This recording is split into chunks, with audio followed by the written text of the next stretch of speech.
L'histoire commence avec Gabimaru, un jeune homme sur le point d'être exécuté, mais alors que le bourreau s'apprête à le décapiter, son épée se brise net sur son cou, stupéfiant les officiels présents. Il retourne dans sa cellule. On apprend qu'il a été entraîné comme shinobi dès l'enfance, développant un corps surhumain.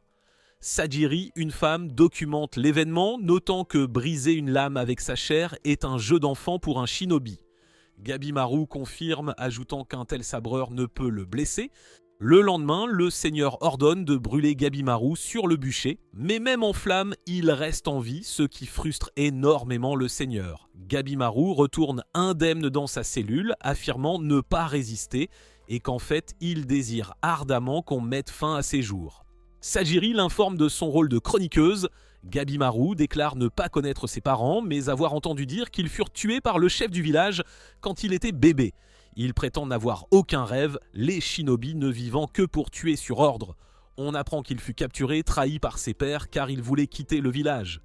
Il pense que le chef du village y est pour quelque chose car personne n'est autorisé à partir. Le lendemain, le seigneur ordonne que Gabimaru soit écartelé par des taureaux, mais quand ils essaient, il les maîtrise avec une facilité déconcertante. Sajiri remarque qu'il semble résister à l'exécution et lui demande pourquoi il voulait quitter le village. Gabimaru prétend être le meilleur de son village, ayant la reconnaissance du chef et même épouser sa fille. Cependant, il dit en avoir eu assez du comportement naïf de sa femme, alors il a dit au chef qu'il voulait quitter le village, ce qui l'a mené à cette situation. Ce soir-là, un observateur avertit Sajiri à propos de Gabimaru, le décrivant comme un homme vide qui a tué 20 personnes avant son arrestation. Mais Sajiri se demande pourquoi un homme vide se battrait si fort au point de tuer 20 hommes. Dans sa cellule, on apprend que Gabimaru a en fait résisté aux exécutions, mais il décide d'y mettre fin demain. Lors de sa prochaine exécution, il est bouilli dans de l'huile chaude, mais il y survit d'une manière ou d'une autre. Il pense ne plus avoir d'attache, alors il se demande pourquoi il ne peut pas mourir. Le seigneur est paniqué, voulant juste en finir, mais Sajiri l'informe que des arrangements ont été pris. Ils escortent de Gabimaru à travers un tunnel et le seigneur rit, pensant que Gabimaru est sur le point de mourir. Il est conduit dans une pièce où il voit Sajiri l'attendre. Le seigneur révèle qu'elle est une testeuse de sabre et une bourrelle du clan Yamada, affirmant qu'elle pourra le décapiter d'un seul coup. Gabimaru l'imagine lui trancher la tête et réalise qu'elle est la vraie de vraie. Il brise ses liens et Sajiri tente de l'éliminer, mais il esquive l'attaque. Gabimaru est choqué de sentir son cou coupé et Sajiri continue de l'attaquer tandis qu'il esquive. Sajiri dit qu'elle voit qu'il a menti à propos de sa femme et qu'il l'aime vraiment, c'est pourquoi il ne se laissera pas tuer. Gabimaru le réalise aussi, repensant à la façon dont son temps avec sa femme l'a adouci. Il saisit un sabre, l'utilisant pour combattre Sajiri, qui lui demande pourquoi il s'est menti à lui-même. Il dit qu'elle ne sait rien du monde où il vit, affirmant qu'il est vide, mais dans un flashback, sa femme lui dit qu'il n'est pas vide en le serrant dans ses bras, le qualifiant de personne gentille, car il est le seul à ne pas avoir été repoussé par son visage. On apprend que dans leur village, les hommes sont traités comme des soldats, les femmes n'étant là que pour enfanter. Le chef voulait que sa fille s'en souvienne, alors il lui a brûlé le visage pour qu'elle cesse de vouloir vivre comme une femme ordinaire. Mais elle lui dit que les cœurs ne meurent pas si facilement. Il voulait cesser d'être un shinobi et vivre une vie tranquille avec sa femme, alors il en a parlé au chef, ce qui est la vraie raison de sa trahison. De retour au présent, Gabimaru continue de se battre, prenant l'avantage, tandis que Sajiri peine à bloquer ses attaques. Il prétend ne jamais pouvoir vivre comme un humain, peu importe ses efforts. Mais Sajiri lui dit que si, lui montrant un pardon qui annulerait tous ses crimes et lui accorderait la protection du shogun, à condition qu'il se rende aux enfers. Cela trouble Gabimaru, qui ne comprend pas. Sajiri lui parle alors d'une terre magnifique, Shinsenkyo, récemment découverte. On dit que l'élixir de vie conférant l'immortalité s'y trouve, alors le shogun a envoyé une équipe pour le dénicher. Mais un soir, un bateau est revenu rempli de fleurs, et lors de l'examen, un corps était aussi à bord.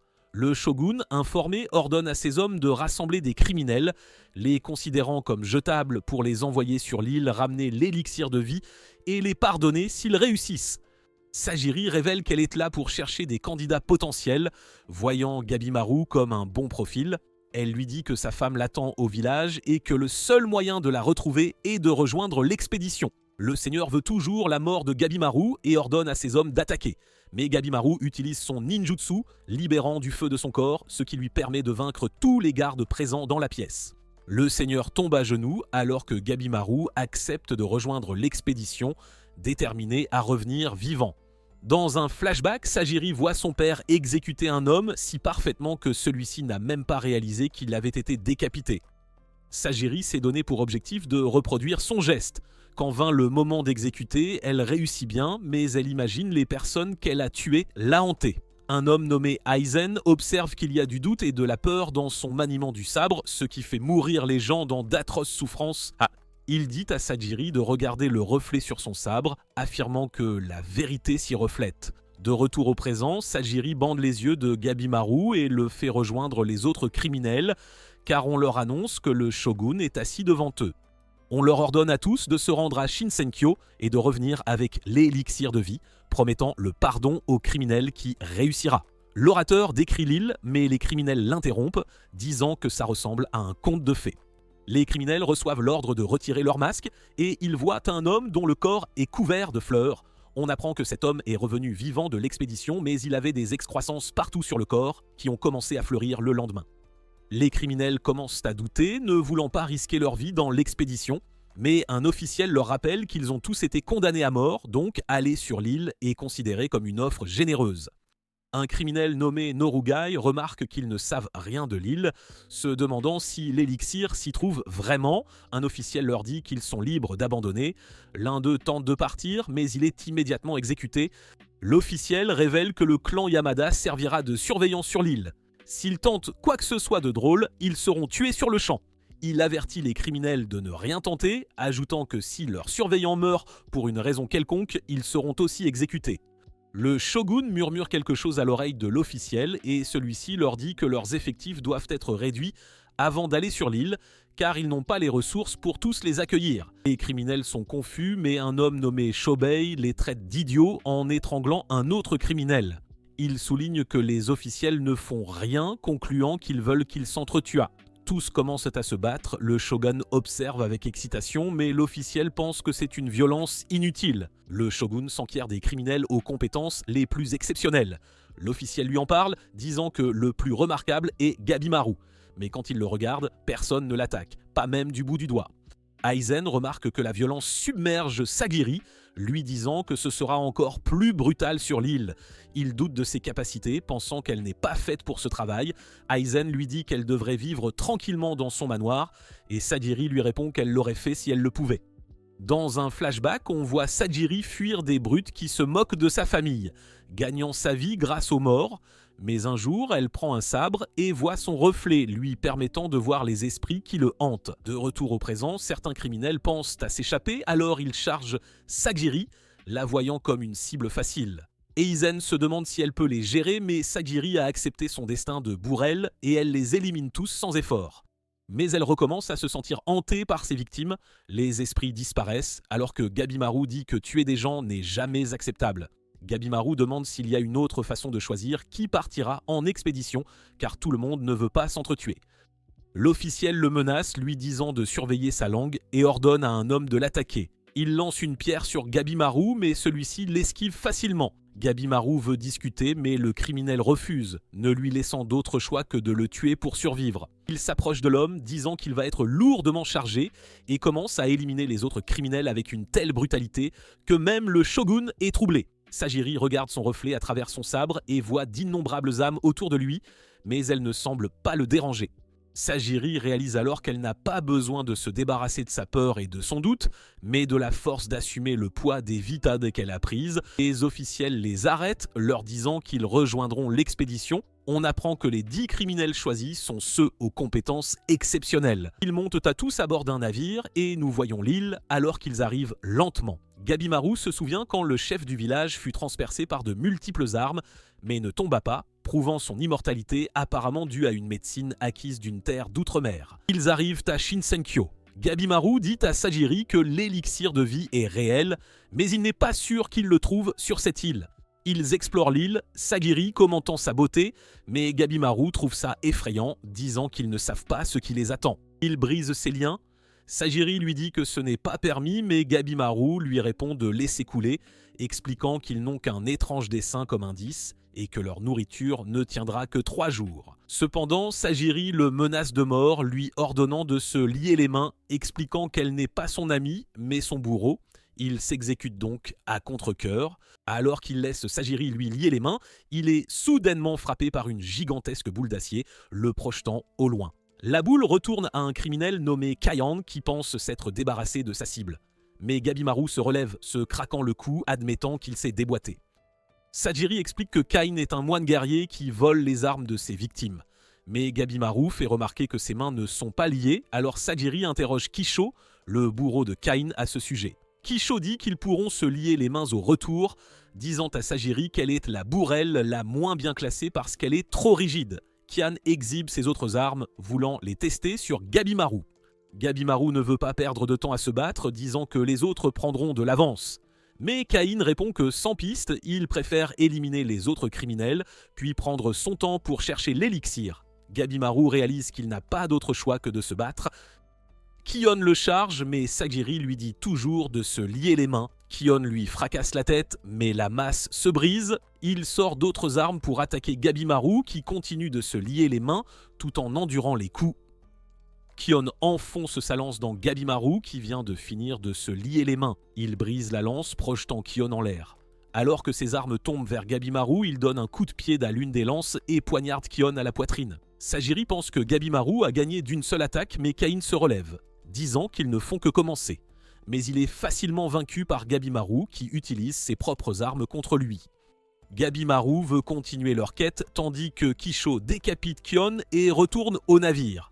Gabimaru se demande s'il veut se battre, mais Kisho dit qu'il fait juste son travail et ne prend pas parti, se considérant même chanceux de s'en sortir si vite, rappelant à Sajiri qu'elle passera du temps avec un criminel dangereux. Kisho leur raconte comment les autres criminels enfreignent les règles et il prédit qu'ils continueront à s'entretuer jusqu'à ce qu'il n'en reste qu'un. On voit Aizen attachant leur bateau à un arbre quand son criminel Rokoroda a faim et l'attaque soudainement. Il essaie de se défendre, mais son sabre est brisé et il finit par être dévoré par Rokoroda. D'autres criminels trouvent la mort, Kisho expliquant que d'autres seront ajoutés puisqu'ils sont jetables, révélant qu'il recrute des gens du village de Gabimaru ainsi que du clan Yamada. En partant, Kisho avertit Sajiri de ne pas baisser sa garde et elle commence à s'interroger sur le vrai caractère de Gabimaru. À ce moment, Gabimaru l'attaque soudainement, mais elle parvient à le repousser. Gabimaru se souvient que le chef a tué ses parents parce qu'il voulait quitter le village. Le chef a enseigné à Gabimaru que les émotions rendent une personne faible et qu'il ne pourra rien protéger s'il n'est pas fort. Il échange des coups avec Sajiri en y pensant et Sajiri l'informe que la tuer est contre les règles. Mais Gabimaru dit qu'il doit trouver l'élixir avant l'arrivée des autres shinobi de son village, la considérant comme un obstacle. Il continue d'attaquer Sajiri qui pense qu'il devrait être exécuté immédiatement, mais elle se retrouve à hésiter et on apprend que Gabimaru a le même problème, ne sachant pas pourquoi il ne peut se résoudre à la tuer. Gabimaru se souvient que sa femme lui a dit de suivre ses émotions. On apprend qu'il ressent des émotions depuis qu'il l'a rencontrée, ce qui l'a gêné pendant ses missions. Gabimaru voit une ouverture, mais il s'arrête au moment de porter le coup fatal et il est repoussé.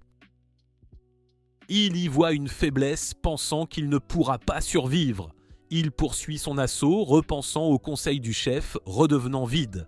Il brise le sabre de Sajiri et s'apprête à l'abattre, mais elle utilise son fourreau pour se défendre. Gabimaru finit par prendre le dessus, prêt à porter le coup fatal, mais il peine à l'achever, admettant qu'il lui reste encore des émotions. Il se met à pleurer, pensant être devenu faible. Sajiri lui dit que ce n'est pas une faiblesse, mais le siège de la force, car elle croit que ne pas fuir ses émotions est une force. Elle décide de passer outre son comportement, voulant le voir affronter ses émotions et reprendre sa vie, lui disant qu'il n'est plus son ancien lui. Pendant ce temps, le criminel Tamiya réalise que sa main a été piquée par un papillon. Il se souvient de ce qui est arrivé à l'homme revenu de l'expédition, alors il se tranche rapidement la main et tue l'insecte. Son bourreau, Fuji, est confus, mais Tamiya lui montre le papillon à visage humain, disant qu'il ne vient pas de leur monde. À ce moment, sa main coupée se transforme en fleur et d'autres créatures apparaissent autour d'eux, y compris une abomination géante. Pendant ce temps, Gabimaru et Sajiri sont aussi encerclés par un monstre poisson devant eux. Il lui dit de reculer, se préparant à l'affronter. Dans un flashback, on apprend que Tamiya était un épéiste extrêmement doué et il a accepté de devenir l'officier d'un certain seigneur. Mais un jour, il boit avec son seigneur et entend un commentaire qui le met en colère. Il finit par détruire le portail du manoir et tuer son seigneur, ce qui a poussé tout un clan à le traquer, entraînant son arrestation. On voit Tamiya avec Fuji alors qu'ils arrivent sur l'île. Tamiya remarque que son bourreau a des outils de dissection. Fuji explique que le clan Yamada dissèque aussi des corps pour aider à produire des médicaments efficaces. La créature poisson utilise ses bras pour attaquer Gabimaru, mais il esquive facilement et donne un coup de pied à la tête du monstre. Cependant, la créature s'accroche à son pied et le projette violemment au sol. Gabimaru se rétablit vite, se souvenant de la règle shinobi, ne pas combattre un ennemi inconnu. Il pense à battre en retraite, mais la créature le retient soudainement, fracassant son corps contre les arbres avant de le projeter au loin. Sajiri est surprise qu'il soit réellement blessé, il pense de devoir fuir, mais réalise vite que des géants les approchent de toutes parts. Voulant survivre, Gabimaru entre en furie, utilisant son ninjutsu pour détruire la tête d'un géant. Il continue de massacrer les autres géants tandis que Sajiri observe stupéfaite, pensant à la dangerosité de la tâche. Un géant l'attaque soudainement par derrière, elle l'esquive, mais des monstres mille pattes la saisissent, restreignant ses mouvements alors que le géant s'apprête à frapper. Gabimaru coupe le bras du géant, lui permettant de sauver Sajiri, mais cela le sort de son état de furie. Le monstre poisson est sur le point de les attaquer, mais l'exécuteur nommé Genji arrive et élimine la créature. Une ninja nommée Yuzuri les rejoint, qualifiant Gabimaru d'impressionnant pour avoir tué tous les monstres seul. Gabimaru questionne ses motivations alors qu'elle l'approche, tentant de le séduire pour travailler avec elle. Mais il finit par la maîtriser, disant que sa séduction ne marchera pas sur lui. Yuzuri prétend qu'elle voulait juste essayer, mais qu'elle est sérieuse quant à travailler ensemble. Sajiri se demande pourquoi elle a deux bourreaux avec elle. Genji explique qu'il était assigné à un autre criminel, tué par elle. À cause de cela, il a conclu qu'un seul bourreau ne pourrait peut-être pas la contrôler, alors il a décidé de les rejoindre. Cependant, Gabimaru trouve l'explication étrange, alors il conclut qu'il a dû être séduit. L'autre bourreau se présente comme Senta et Yuzuri leur parle des créatures de la zone, disant que trouver l'élixir est important, mais qu'ils ne peuvent pas foncer sans plan. Sajiri lui dit qu'il n'y a aucun problème à travailler ensemble, et Yuzuri le serre dans ses bras. Mais Gabimaru la retient à nouveau, lui disant qu'il ne peut pas lui faire confiance. Elle utilise ses jambes pour le rapprocher, disant qu'il n'a pas besoin de lui faire confiance car ils finiront par se trahir mutuellement, un seul étant pardonné. Elle suggère donc de juste s'utiliser pour l'instant. Gabimaru recule, se demandant comment elle peut l'aider. Yuzuri révèle qu'elle a beaucoup d'informations, leur disant que le vrai danger sur l'île est le papillon à visage humain qui contient des hallucinogènes et du poison. Elle révèle comment elle a obtenu l'information, disant qu'elle a testé les insectes sur un autre criminel qu'elle a fini par tuer. Santa leur parle des objets que portent les monstres, mentionnant qu'ils ont des motifs bouddhistes, ce qu'ils trouvent étrange. Yuzuri leur dit qu'ils ne savent encore pas grand-chose, alors ils devraient travailler ensemble pour en apprendre davantage. Gabimaru dit qu'il veut des informations, mais il n'accepte de se battre qu'ensemble, ne voulant pas coopérer pleinement avec elle. Sajiri les observe interagir, pensant à ce qu'elle a fait depuis son arrivée sur l'île, mais elle s'effondre soudainement. Dans un flashback, on voit un homme nommé Tom sur le point de devenir bourreau, et Aizen lui dit qu'il devrait franchir la dernière étape en tuant un criminel, réfléchissant à l'exécution la plus appropriée. Tom a une requête, il va voir son frère Shobei, lui disant qu'il sait comment faire cesser la traque des hommes du magistrat. De retour au présent, les frères sont stupéfaits de voir 3 créatures gigantesques se dresser devant eux. Shobei les attaque aussitôt, et Thomas révèle que la force de son frère est de saisir les situations en un éclair. On apprend que les frères ont vécu dans la misère après la mort de leurs parents et qu'ils furent enlevés par des bandits. Chez les bandits, Shobei a su prendre le contrôle de la situation, devenant même leur roi. Il abat un géant, mais son couteau se brise, alors il s'enfuit avec Thomas. Mais un géant attrape les cheveux de Thomas, tandis que Shobei revient avec une hache. Shobei reçoit un coup de bâton en plein visage, et le monstre leur dit que le meurtre est un péché. Les autres créatures se mettent à parler, ce qui fait croire à Thomas qu'ils sont en enfer. Mais Shobei commence à tailler les créatures en pièces, et il parvient à toutes les vaincre. Il pense que l'élixir doit être réel vu qu'il y a des monstres pour le protéger. Il décide donc d'éliminer tout le monde sur l'île et de s'emparer de l'élixir. Sajiri reprend conscience et Genji leur dit qu'ils sont en sécurité dans une caverne. Il l'informe qu'elle a été empoisonnée par les écailles du papillon, mais elle se relève aussitôt voulant surveiller Gabimaru. Elle quitte la caverne et voit Gabimaru préparer le dîner tandis que Sena répare leurs vêtements déchirés. Pendant le repas, Gabimaru révèle avoir exploré l'île et découvert des choses sur la flore. Il a trouvé plusieurs fleurs ressemblant à l'homme qu'on leur a montré, ce qui les fait conclure que les disparus se sont transformés en plantes sur l'île. Gabimaru n'a rien trouvé qui ressemble à l'indice qu'on leur a donné. Mais Sanda suggère de ne pas trop se fier à l'illustration car les officiels ne connaissent pas bien l'île. Sajiri remarque que les créatures de l'île ont des parties animales empilées sur des formes humanoïdes et Sena ajoute que ce sont des objets qui semblaient religieux. Il dit qu'elles ressemblent à des dieux mal formés, ce qui semble être le thème de l'île et de ses créatures. Plus tard ce jour-là, Genji dit à Sajiri de retourner sur le continent car il pense qu'elle n'est pas assez forte pour survivre. Cependant, Sena pense que le retour ne serait pas si facile, car la plupart des gens ne reviennent jamais de l'île. Nous rencontrons l'exécuteur Tenza alors qu'il tente de s'échapper de l'île avec Nerugai. Ils finissent donc par tomber sur un navire, mais en s'approchant, ils réalisent qu'il a été détruit, tout comme les autres bateaux alentours. Tenza suppose que tous ces navires ont tenté de quitter l'île et ils voient des créatures bouger autour d'eux. Alors Tenza sort son épée, mais un monstre marin les attaque, les forçant à sauter de leur bateau. Ils atterrissent sur une épave et d'autres tentacules apparaissent autour d'eux. Tenza les tranche tandis qu'ils cherchent un navire utilisable et Noruga se demande si elle n'est pas punie.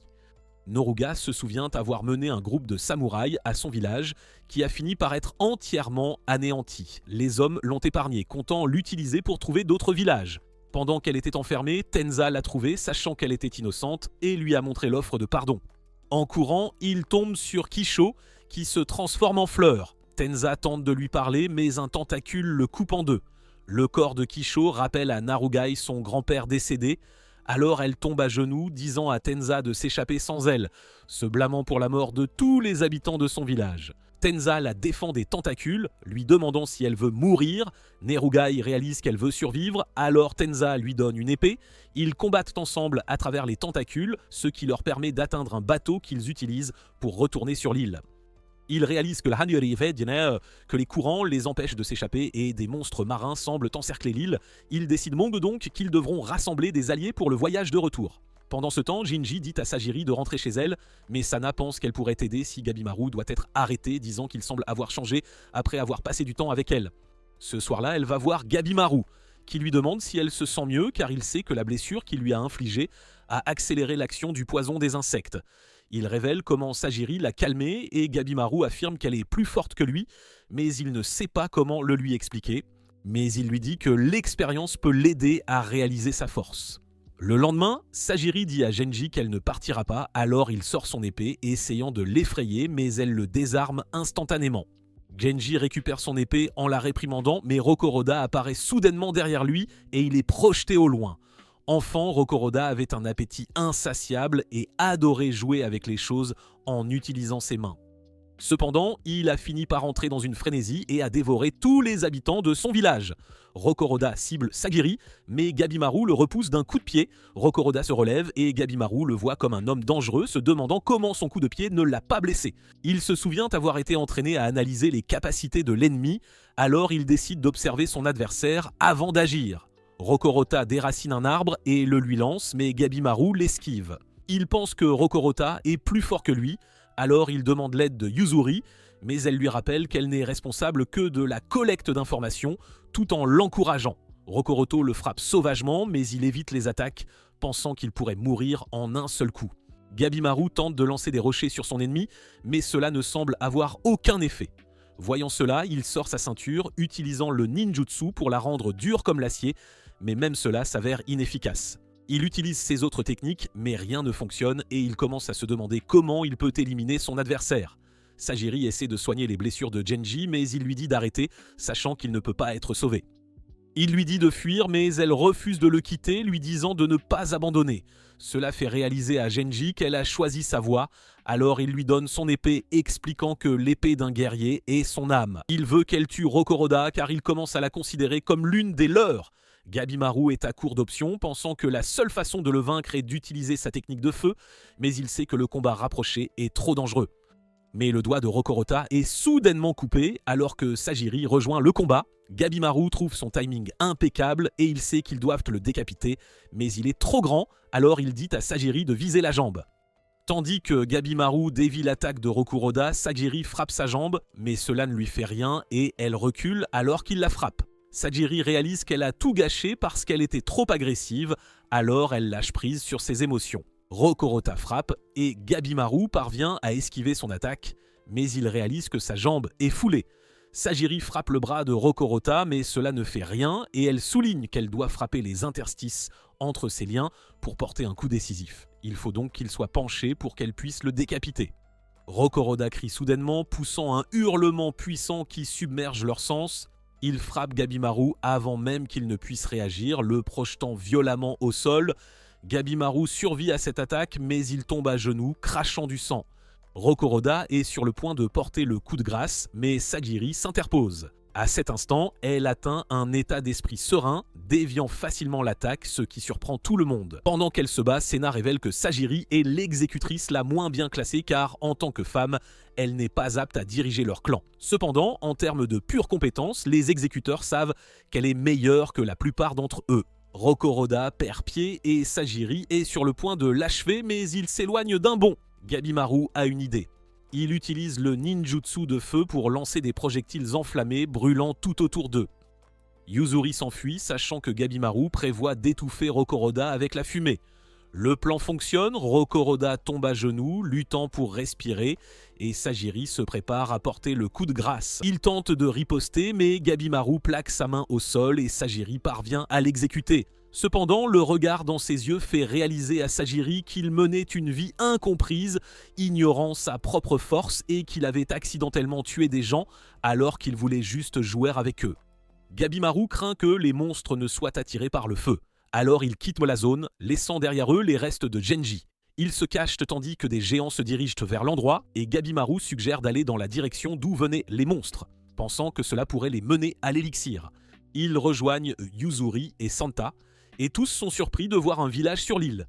Pendant ce temps, les frères s'enfoncent dans la forêt où ils voient deux êtres s'embrasser. Shobei se demande si ce sont des monstres et le jaune, nommé Jufo, se met en colère contre eux pour avoir gâché l'ambiance. Gabimaru se demande si les habitants de l'île sont amis ou ennemis.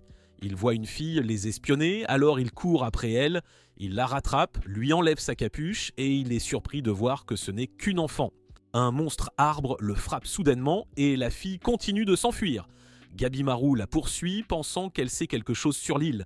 Il esquive l'attaque de l'arbre et le repousse d'un coup de pied, tandis que Sajiri se précipite après lui, laissant leur compagnon s'occuper de la créature. Yuzuri retire les lunettes de Sena, disant qu'elle ne veut pas qu'il voie ses techniques, puis elle boit dans une tasse, provoquant l'écoulement d'un étrange liquide de son corps. Gabimaru rattrape la fille en lui saisissant la main, mais la fille le jette au sol, ce qui le surprend car un enfant ne devrait pas pouvoir lui faire ça. Sajiri court après la fille, lui disant qu'ils veulent juste parler, ce qui la fait s'arrêter, permettant à Sajiri de la rattraper. La fille essaie soudainement de la frapper, mais Gabimaru bloque l'attaque. Il note que la force de la fille est d'un autre niveau car le coup le fait reculer de quelques pas. Gabimaru lui dit qu'il est dans une situation désespérée alors qu'il attrape des lianes, les enroule autour de la fille et la suspend en l'air. La fille se met à pleurer, alors il la relâche et Sajiri la calme. Yuzuri les rejoint, leur disant qu'elle a travaillé dur pour vaincre la créature. Ils se rassemblent pour discuter de la suite quand la créature arbre leur dit de rendre la fille et propose de les emmener au village pour leur parler de l'élixir. Yuzuri ne fait pas confiance à la créature, mais celle-ci mentionne qu'il y a un bain dans leur village, ce qui la fait changer d'avis instantanément. Ah, la magie d'un bon bain, la créature les emmène au village qui ressemble à une ville fantôme et leur dit que ce n'était pas comme ça il y a 1000 ans. Il les emmène chez lui où Yuzuri prend un bain avec Sajiri, tandis que le monstre donne de la nourriture aux hommes. Gabimaru est méfiant, interrogeant le monstre sur l'île et l'élixir. Ils se rassemblent autour de la nourriture, tandis que la créature révèle que l'île s'appelle Kotaku et que c'est une île où résident les dieux. Le monstre confirme l'existence de l'élixir, leur parlant de la légende où il est connu sous le nom de Tan. Gabimaru demande son emplacement, alors le monstre dessine 3 cercles sur le sol, disant qu'ils sont maintenant dans le 2e cercle et que l'élixir se trouve quelque part au centre de l'île connu sous le nom de Horai. Gabimaru demande une preuve de l'existence de l'élixir et la créature leur dit qu'ils ne douteront pas de son histoire une fois qu'ils auront rencontré les Tensen, des créatures magnifiques et immortelles. Nous voyons Shobei après qu'il ait coupé Jufa en deux, mais le corps se régénère et il est comme neuf. L'arbre affirme que les Tensen sont d'un tout autre niveau, expliquant qu'il n'a aucune raison de mentir car ils vont tous finir tués par les Tensen. Les frères sont vaincus par Jufa et sont jetés dans une fosse remplie d'humains transformés en fleurs. Tuma aide son frère à reprendre conscience et l'arbre révèle comment la vie de ceux transformés en fleurs devient la source du temps et que les gens ressentent une béatitude éternelle. Il se présente comme Ako et la fille est Mei et révèle qu'ils vivent sur l'île depuis des siècles. Après cela, Gabimaru et Sajiri vont au bain où ils rencontrent Mei. Elle pleure d'abord, mais Gabimaru dit que tout le monde partage simplement le bain dans son village. Sajiri remarque une énorme cicatrice sur le corps de Mei et Gabimaru se souvient comment sa femme lui avait parlé de l'importance de bien se reposer en l'aidant à prendre un bain. Il dit à Mei de ne pas avoir honte de ses cicatrices, car la plus belle femme qu'il connaisse a une grande cicatrice, affirmant que les apparences n'ont pas d'importance, et Sajiri est surprise d'entendre cela. En s'éloignant, Gabimaru se souvient de ses priorités, pensant qu'il n'a pas le temps de rester à bavarder. Dans un flashback, nous voyons que Tenza a été élevé dans les bidonvilles et ses parents ne l'ont jamais bien nourri. Il n'a donc eu d'autre choix que de voler les autres pour survivre. Un jour, il tombe sur un groupe d'épéistes qui le méprisent, alors il finit par les tabasser. Mais ils sont sauvés quand un exécuteur nommé Shion intervient. De retour au présent, Tenza marche le long du rivage avec Nerugai quand un Tensen nommé Zujin les approche soudainement. Il se transforme en homme et les interroge sur tous les monstres morts, se demandant s'ils en sont responsables. Ils essaient de s'enfuir, mais Zujin les rattrape immédiatement, projetant Tenza au loin avec une impulsion d'énergie. Nerugai recule rapidement, se dirigeant vers Tenza à terre. Alors que Zujin s'approche d'elle, Tenza lui tranche soudainement les yeux, mais ils se régénèrent instantanément. Tenza dit à Nerugai qu'ils vont s'échapper, alors il déchaîne un combo, découpant Zujin en morceaux avant de donner le signal de courir. Alors qu'ils courent, Zujin leur bloque le chemin en se régénérant, mais Shion lance soudainement son épée sur Zujin, donnant au duo le temps de s'échapper. On apprend que bien que Shion soit aveugle, il peut voir à travers ses autres sens. Ils parviennent à s'échapper et nous apprenons que Shion est le maître de Tenza. Shion dit qu'il était sur le point de rentrer chez lui, mais il n'a pas trouvé de courant qui mène hors de l'île. Il dit qu'il a finalement trouvé un courant de sortie, mais il a senti une présence comme il n'en avait jamais ressenti auparavant. Sachant qu'il ne peut faire grand-chose seul, il a décidé de chercher des alliés sur l'île, mais il demande à Tenza pourquoi il aide Nerugai, tout en révélant comment il a exécuté le criminel qui a tenté de le séduire. Tenza dit que Nerugai est innocente, rappelant à Shion comment il l'a recueillie, et il se porte garant de la fille. Shion décide de l'écouter, et il décide de les emmener au courant qu'il a trouvé, mais Zujin apparaît soudainement derrière le duo. Shion se précipite pour les sauver, mais son cou commence à saigner. Tenza tente d'attaquer Zujin, déchaînant une puissante rafale de coups, mais Zujin l'esquive facilement et contre-attaque d'un simple mouvement de doigt, créant 4 trous dans le corps de Tenza. Nous voyons Tenza et Shion dans un autre flashback, alors que Shion révèle qu'il aime aider les gens pendant son temps libre, voyant du potentiel en Tenza. Il enseigne à Tenza comment manier une épée, lui disant que ses compétences l'aideront à protéger quelqu'un qui lui est cher. Tenza pense qu'il n'a aucun potentiel et décide d'abandonner, mais Shion lui dit qu'il ne peut arrêter que s'il parvient à le toucher. En quittant le dojo, Tenza rencontre Aizen qui veut se promener avec lui. Aizen l'emmène au cimetière où il montre à Tenza la tombe de l'ancien élève de Shion, Teshin. Il manquait de motivation comme Tenza et a décidé de quitter le dojo, mais il a mené une vie de crime car il avait du mal à se nourrir. Et finalement, Shion a dû l'exécuter, mais cela l'a rendu encore plus passionné par l'aide aux autres et le mentorat. Aizen dit à Tenza de porter ce coup à Shion, alors il demande à Shion de s'entraîner avec lui, et même s'il continue de perdre, il refuse d'abandonner. Il finit par frapper Shion, mais il a déjà changé d'avis, voulant rester au dojo avec son maître. Tenza sait qu'il est sur le point de mourir, mais il a enfin trouvé quelque chose qu'il veut protéger, alors il se relève et commence à frapper Zujin à coups de poing. Il essaie de faire tout ce qu'il peut pour aider ses compagnons à s'échapper, mais Zujin déchaîne une autre explosion d'énergie, lui faisant un trou dans l'estomac. Il essaie de dire à ses compagnons de s'enfuir, mais il ne peut pas car sa gorge a été endommagée. Shion semble comprendre ce qu'il dit et il s'enfuit avec Nerugai. Tenza continue d'attaquer Zujin et il se bat jusqu'à son dernier souffle, donnant aux autres le temps de s'échapper. Il pleure la mort de Tenza et Shion jure de le venger. De retour au village, Senna ne parvient pas à donner un sens aux informations qu'ils ont recueillies jusqu'à présent et Sagiri lui dit de faire une pause, mais il refuse. Ce soir-là, Gabimaru se souvient qu'il serait dangereux d'agir sans plan, car il y a encore trop de mystères à résoudre. Mais pendant que Senda dort pendant son tour de garde, Gabimaru part, essayant d'atteindre Horai. Il s'arrête finalement en entendant des voix étranges et il atteint une zone pleine d'arbres étranges qui semblent prier. Il va dans la direction qu'il regarde et il trouve une porte géante qui, selon lui, pourrait mener à l'élixir. Mais avant qu'il ne puisse l'ouvrir, Zujin apparaît derrière lui, lui disant de partir. Il demande à Zujin s'il peut transformer les humains en élixir et Zujin se précipite soudainement pour l'attaquer, mais Gabimaru réagit rapidement, lui brisant le bras. Il enchaîne avec un coup de pied puissant, brisant le cou de Zujin. Mais celui-ci se remet rapidement en place, Gabimaru esquive les attaques de Zujin et contre-attaque avec un coup de pied tourbillonnant, utilisant sa technique de feu pour enflammer sa tête. Le feu consume le corps de Zujin et Gabimaru pense avoir assuré la victoire, mais Zujin le frappe soudainement, le projetant contre le mur. Gabimaru survit à l'attaque et ils continuent leur bataille alors qu'il évalue la situation, se demandant comment il peut vaincre le Tensen. Il parvient à placer un coup de pied, mais cela lui procure une étrange sensation, alors que Zujin crache du sang, et il se demande pourquoi l'attaque a réussi. Zujin prend sa forme féminine, et il commence à attaquer avec un barrage d'explosion d'énergie. Gabimaru est mis à genoux, mais il est déterminé à réussir sa mission coûte que coûte.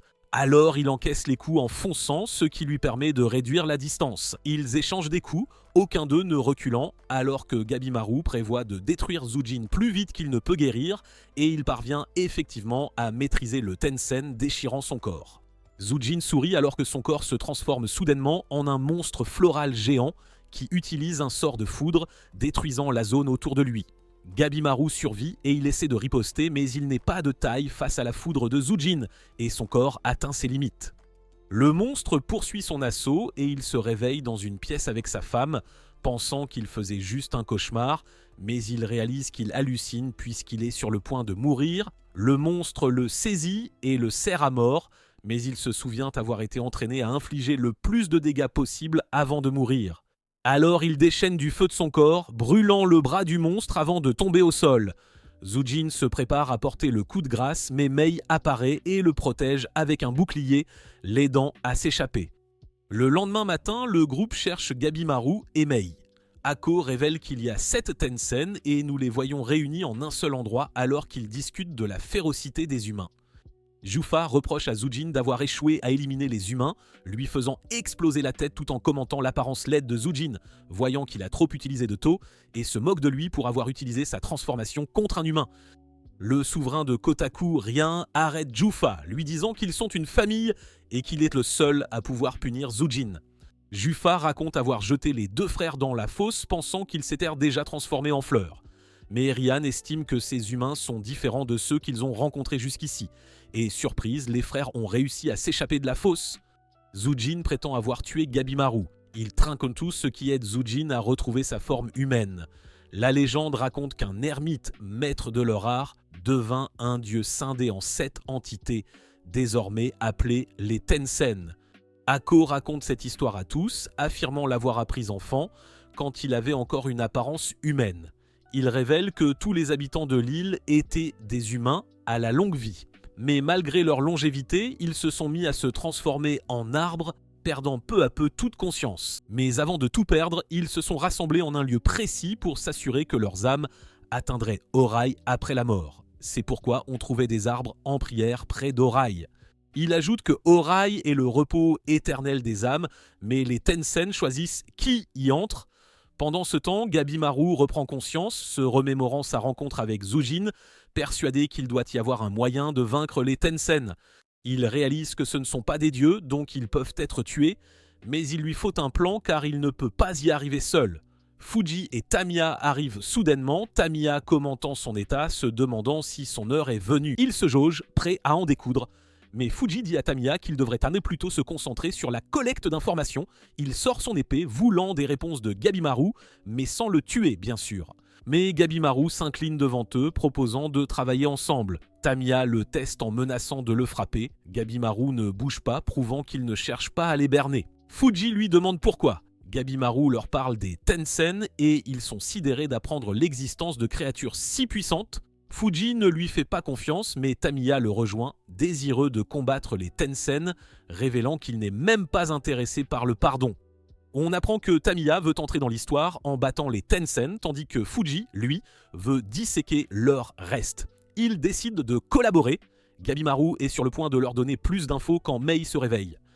Gabimaru est surpris de voir Mei grandir si vite. Elle l'appelle par son nom et il réalise qu'elle peut parler. Il la remercie de lui avoir sauvé la vie, lui demandant si elle est comme les Tensen. Ailleurs, Senda conclut que le système religieux de l'île est une invention humaine.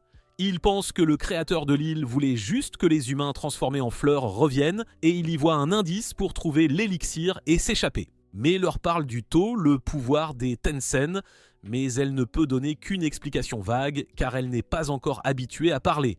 Ako, lui, explique que tout dans le monde est créé par le flux du To et que cela a un lien avec l'origine de l'univers. Malgré ces explications, le groupe a du mal à comprendre.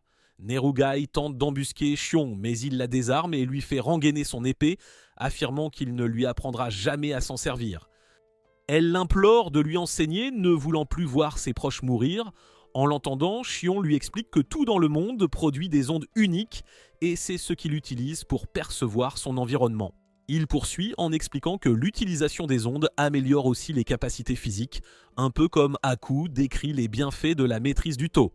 Shion précise qu'il est difficile de sentir ces ondes car il faut être dans un état d'esprit équilibré. Il dit à Nerugai qu'elle ne manie pas correctement la lame, sortant son épée pour lui montrer. À ce moment, des monstres apparaissent, Shion sent leur présence, les élimine un par un tout en donnant des conseils de combat à Nerugai. Un groupe de monstres se dirige vers Gabimaru et ses alliés. Tamiya passe à l'action, tuant tous les monstres d'un coup. Il soulève Mei, lui disant de lui enseigner le pouvoir du Tao, alors que d'autres monstres approchent. Gabimaru observe les monstres et aperçoit une silhouette derrière eux. Pendant ce temps, deux Tensen discutent de la façon dont les humains se transforment en fleurs après avoir été jetés dans la fosse, ce qui leur permet de récolter le tan efficacement. Ils pensent qu'il est peu probable de s'échapper de la fosse car les humains transformés en fleurs les en empêcheront, mais on voit Shobei grimper, les humains transformés tentent de l'arrêter, mais il force le passage leur permettant d'atteindre la surface. Shobei est déterminé à tuer les Tensen, affirmant que leur faiblesse est le bas de leur corps car c'est de là qu'ils ont commencé à se régénérer. Il suggère donc de viser cette zone. Thomas est impressionné par la capacité de son frère à lire la situation. Un monstre apparaît soudainement, semblant vouloir parler, disant avoir reçu des ordres des Tensen pour enquêter.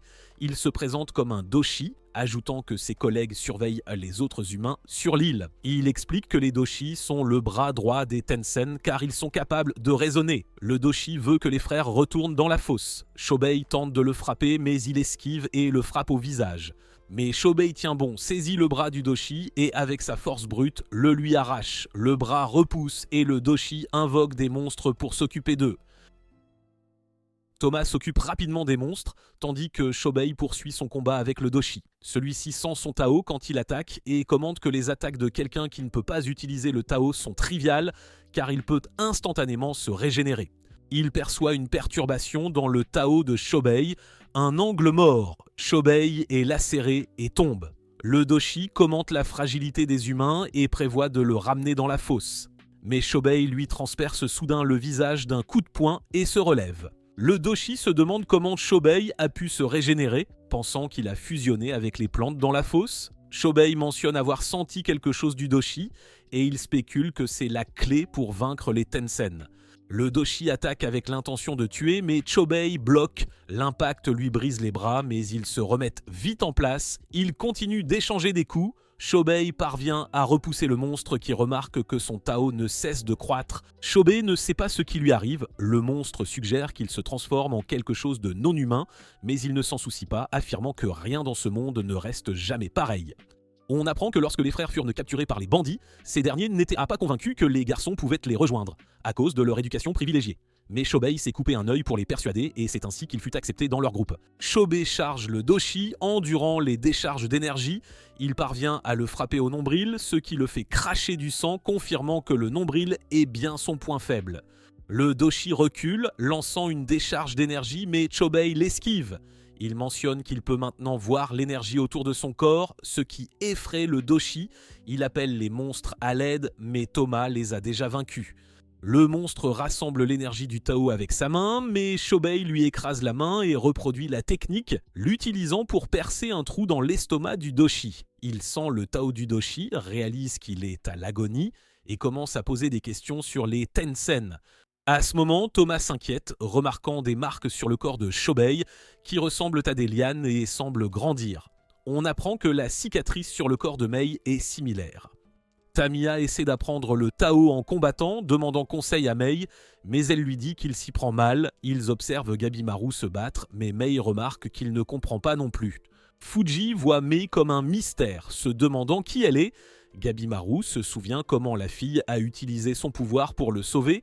Il en conclut qu'elle n'est pas une humaine normale. Le doshi en chef reconnaît Mei, attaque Tamiya qui bloque mais ne peut empêcher le monstre de s'emparer de Mei.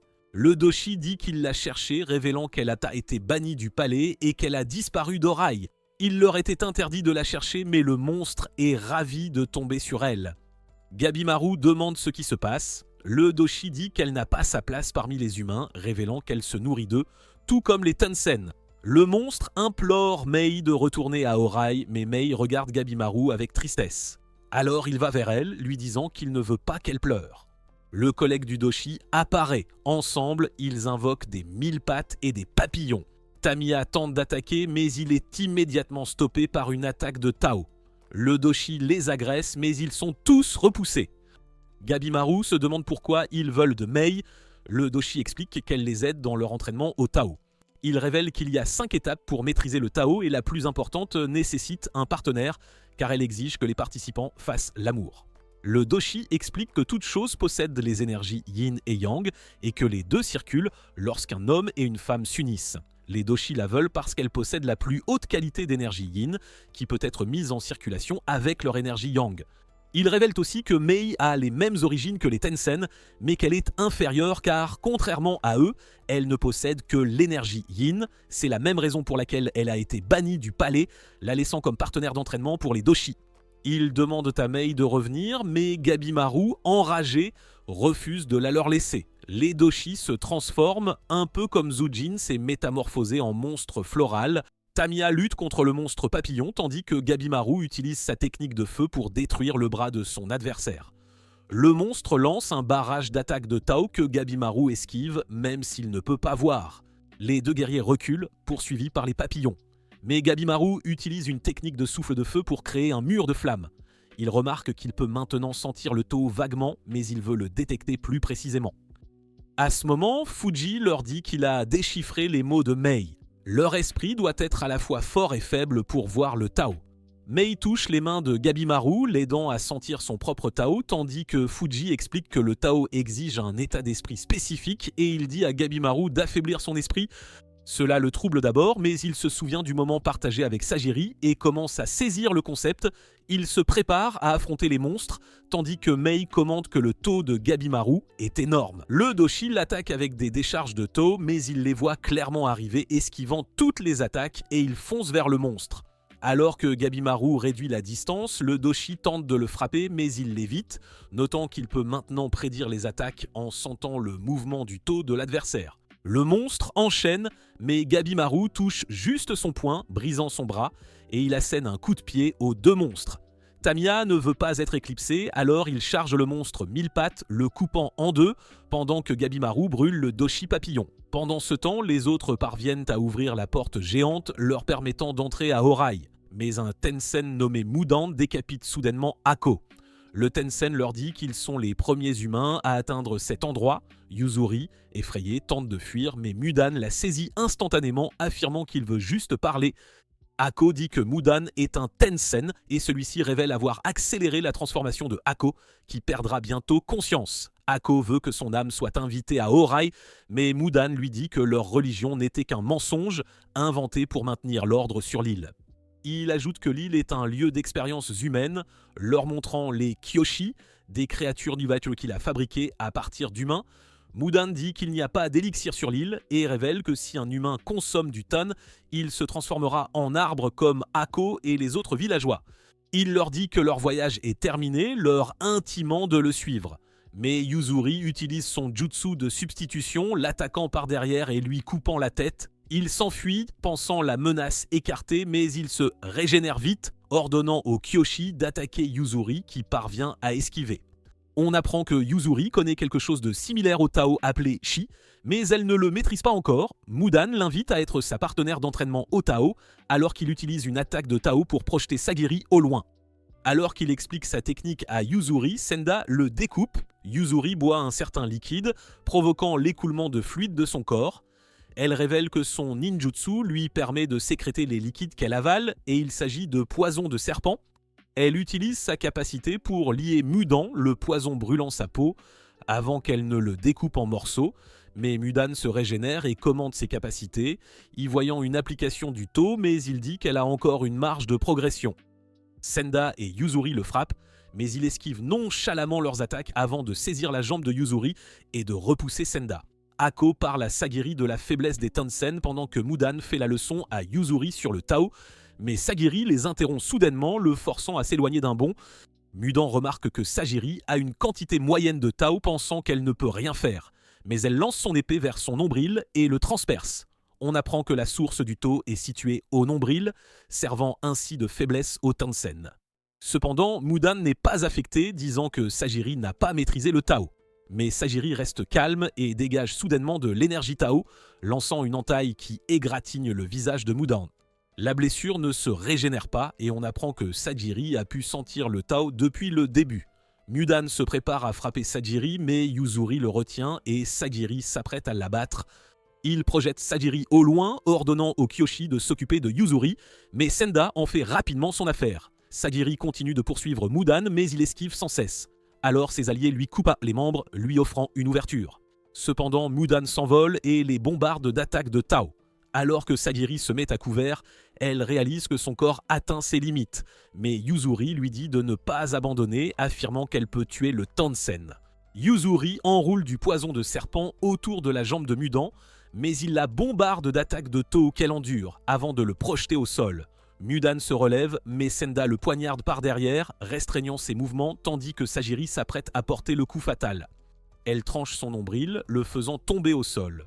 Mudan est vaincu, mais Sagiri désespère, sachant que l'élixir n'existe pas. Dans un flashback, on apprend que Senda n'a jamais voulu être bourreau, mais sa famille l'y a forcé.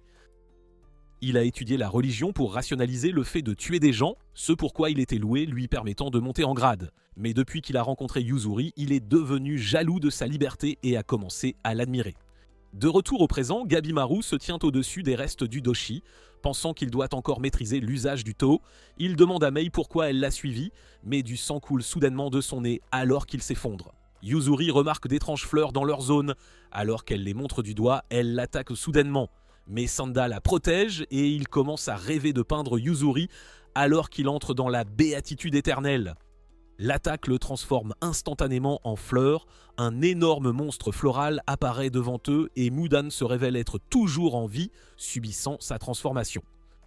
Mudan les attaque avec ses fleurs, mais Shion arrive et les sauve juste à temps. Il dit à Nerugai de les aider à s'échapper pendant qu'il se prépare à combattre Mudan, le reconnaissant comme un Tensen. Il semble avoir compris le Tao en sentant les ondes d'une créature et il pense pouvoir tuer Mudan en coupant directement son onde. Nerugai coupe les racines des fleurs qui transforment Senda et cela semble ralentir sa transformation.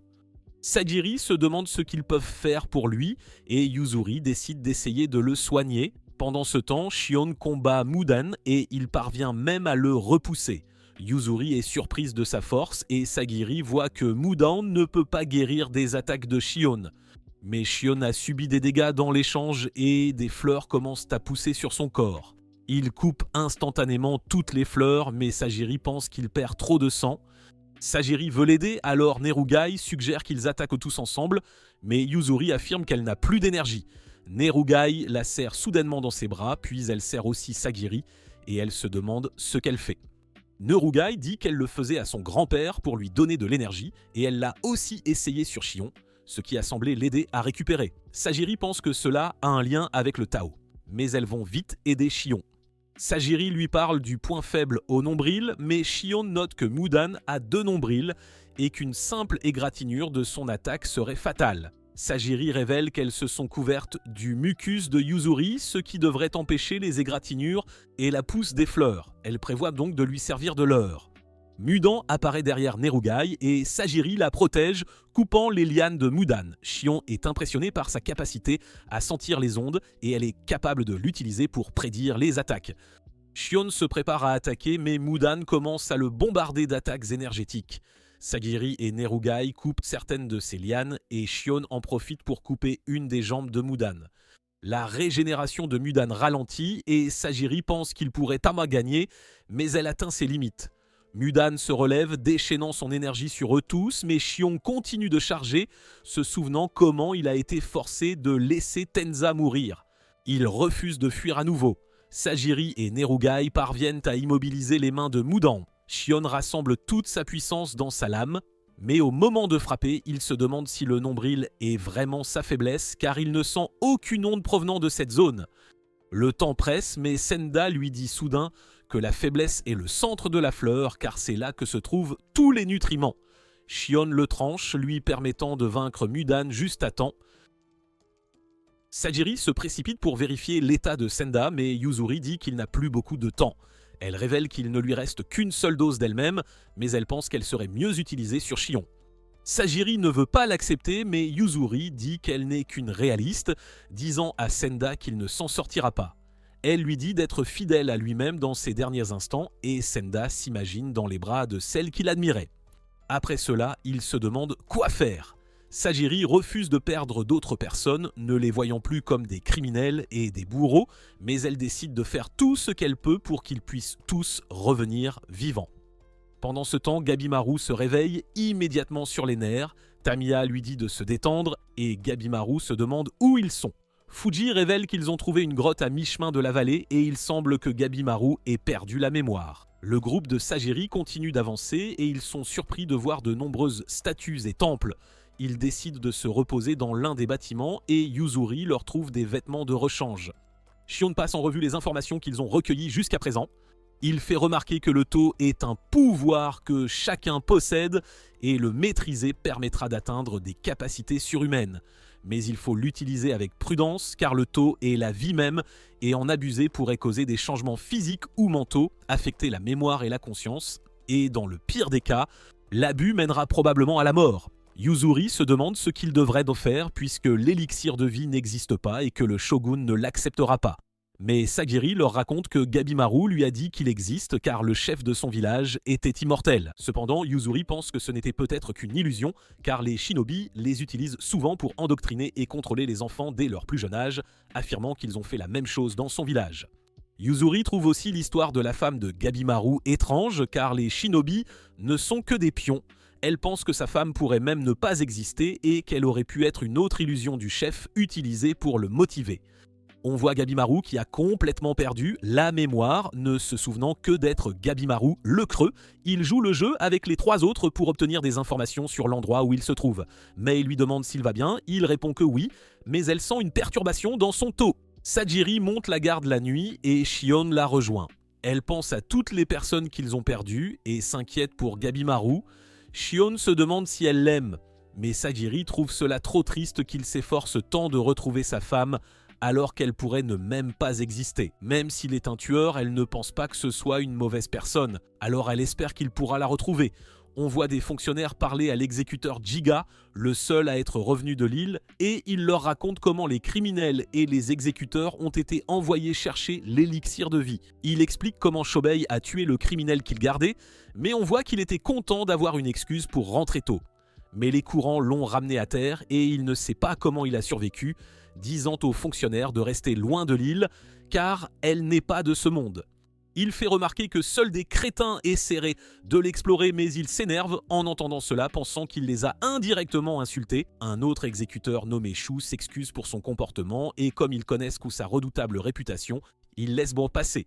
Mais l'un d'eux lit les ordres du shogun et note que les membres les plus forts du clan Yamada doivent se rendre sur l'île. Après cela, Shu réprimande Jiga pour son manque de respect envers les fonctionnaires et il s'excuse pour ce qui s'est passé. Et nous apprenons que Shu s'occupe des membres du clan Yamada en l'absence d'Aizen. Il note que le shogun prévoit d'envoyer des shinobi ensuite car ils ont massacré les autres criminels lors du test de force et il dit à Jiga qu'il doit retourner sur l'île. Il refuse d'y retourner, sachant à quel point c'est dangereux, mais Shu s'inquiète pour les autres membres de leur clan, car Aizen ne leur a pas envoyé de rapport comme promis. Un homme les interroge sur la tête géante en ville et nous apprenons que Jiga l'a ramenée pour prouver la dangerosité de l'île, mais il n'a pas eu l'occasion de la montrer aux fonctionnaires. Shu la touche et réalise qu'elle est déjà morte, car il ne sent plus sa force vitale. Il rencontre les autres exécuteurs du clan Yamada, leur disant qu'ils se rendront sur l'île. On passe à rien, alors Kadoshi lui demande si le corps et l'âme sont deux choses différentes. Il explique que non, car ce ne sont tous deux qu'une forme de Toho. Une Tensen nommée Taofa leur montre leur nouveau terrain d'entraînement. Et rien trouve ça impressionnant, car il y a tout ce dont ils ont besoin, et même une salle où ils peuvent carrément tous se concentrer sur le Bokujutsu. On apprend que le Bokujutsu est une forme d'entraînement où l'on cultive une certaine intimité et une Tensen nommée Gilta pense qu'il y a de meilleures façons de s'entraîner. Mais rien n'est pas d'accord avec lui et explique que cela peut les aider à puiser de nouvelles forces selon la personne avec qui ils s'unissent. Juta termine son Bokujutsu et son partenaire est impressionné par sa performance, mais Tofan remarque qu'il est épuisé alors elle lui donne du tan à boire. Mais elle réalise qu'elle a oublié d'ajouter l'ingrédient qui fait briller la boisson, alors elle demande à Zujin où elle peut le trouver et il lui dit qu'il ne sait pas. Pendant ce temps, Sajiri dit aux autres qu'ils devraient retrouver Gabimaru et Mei et qu'ils devraient les retrouver devant la porte. Yuzuri pense que la mission n'a pas d'importance, alors il devrait partir. Non, il devrait partir le plus vite possible. Mais Sajiri sait qu'elle veut juste que les exécuteurs rejoignent son camp après leur évasion.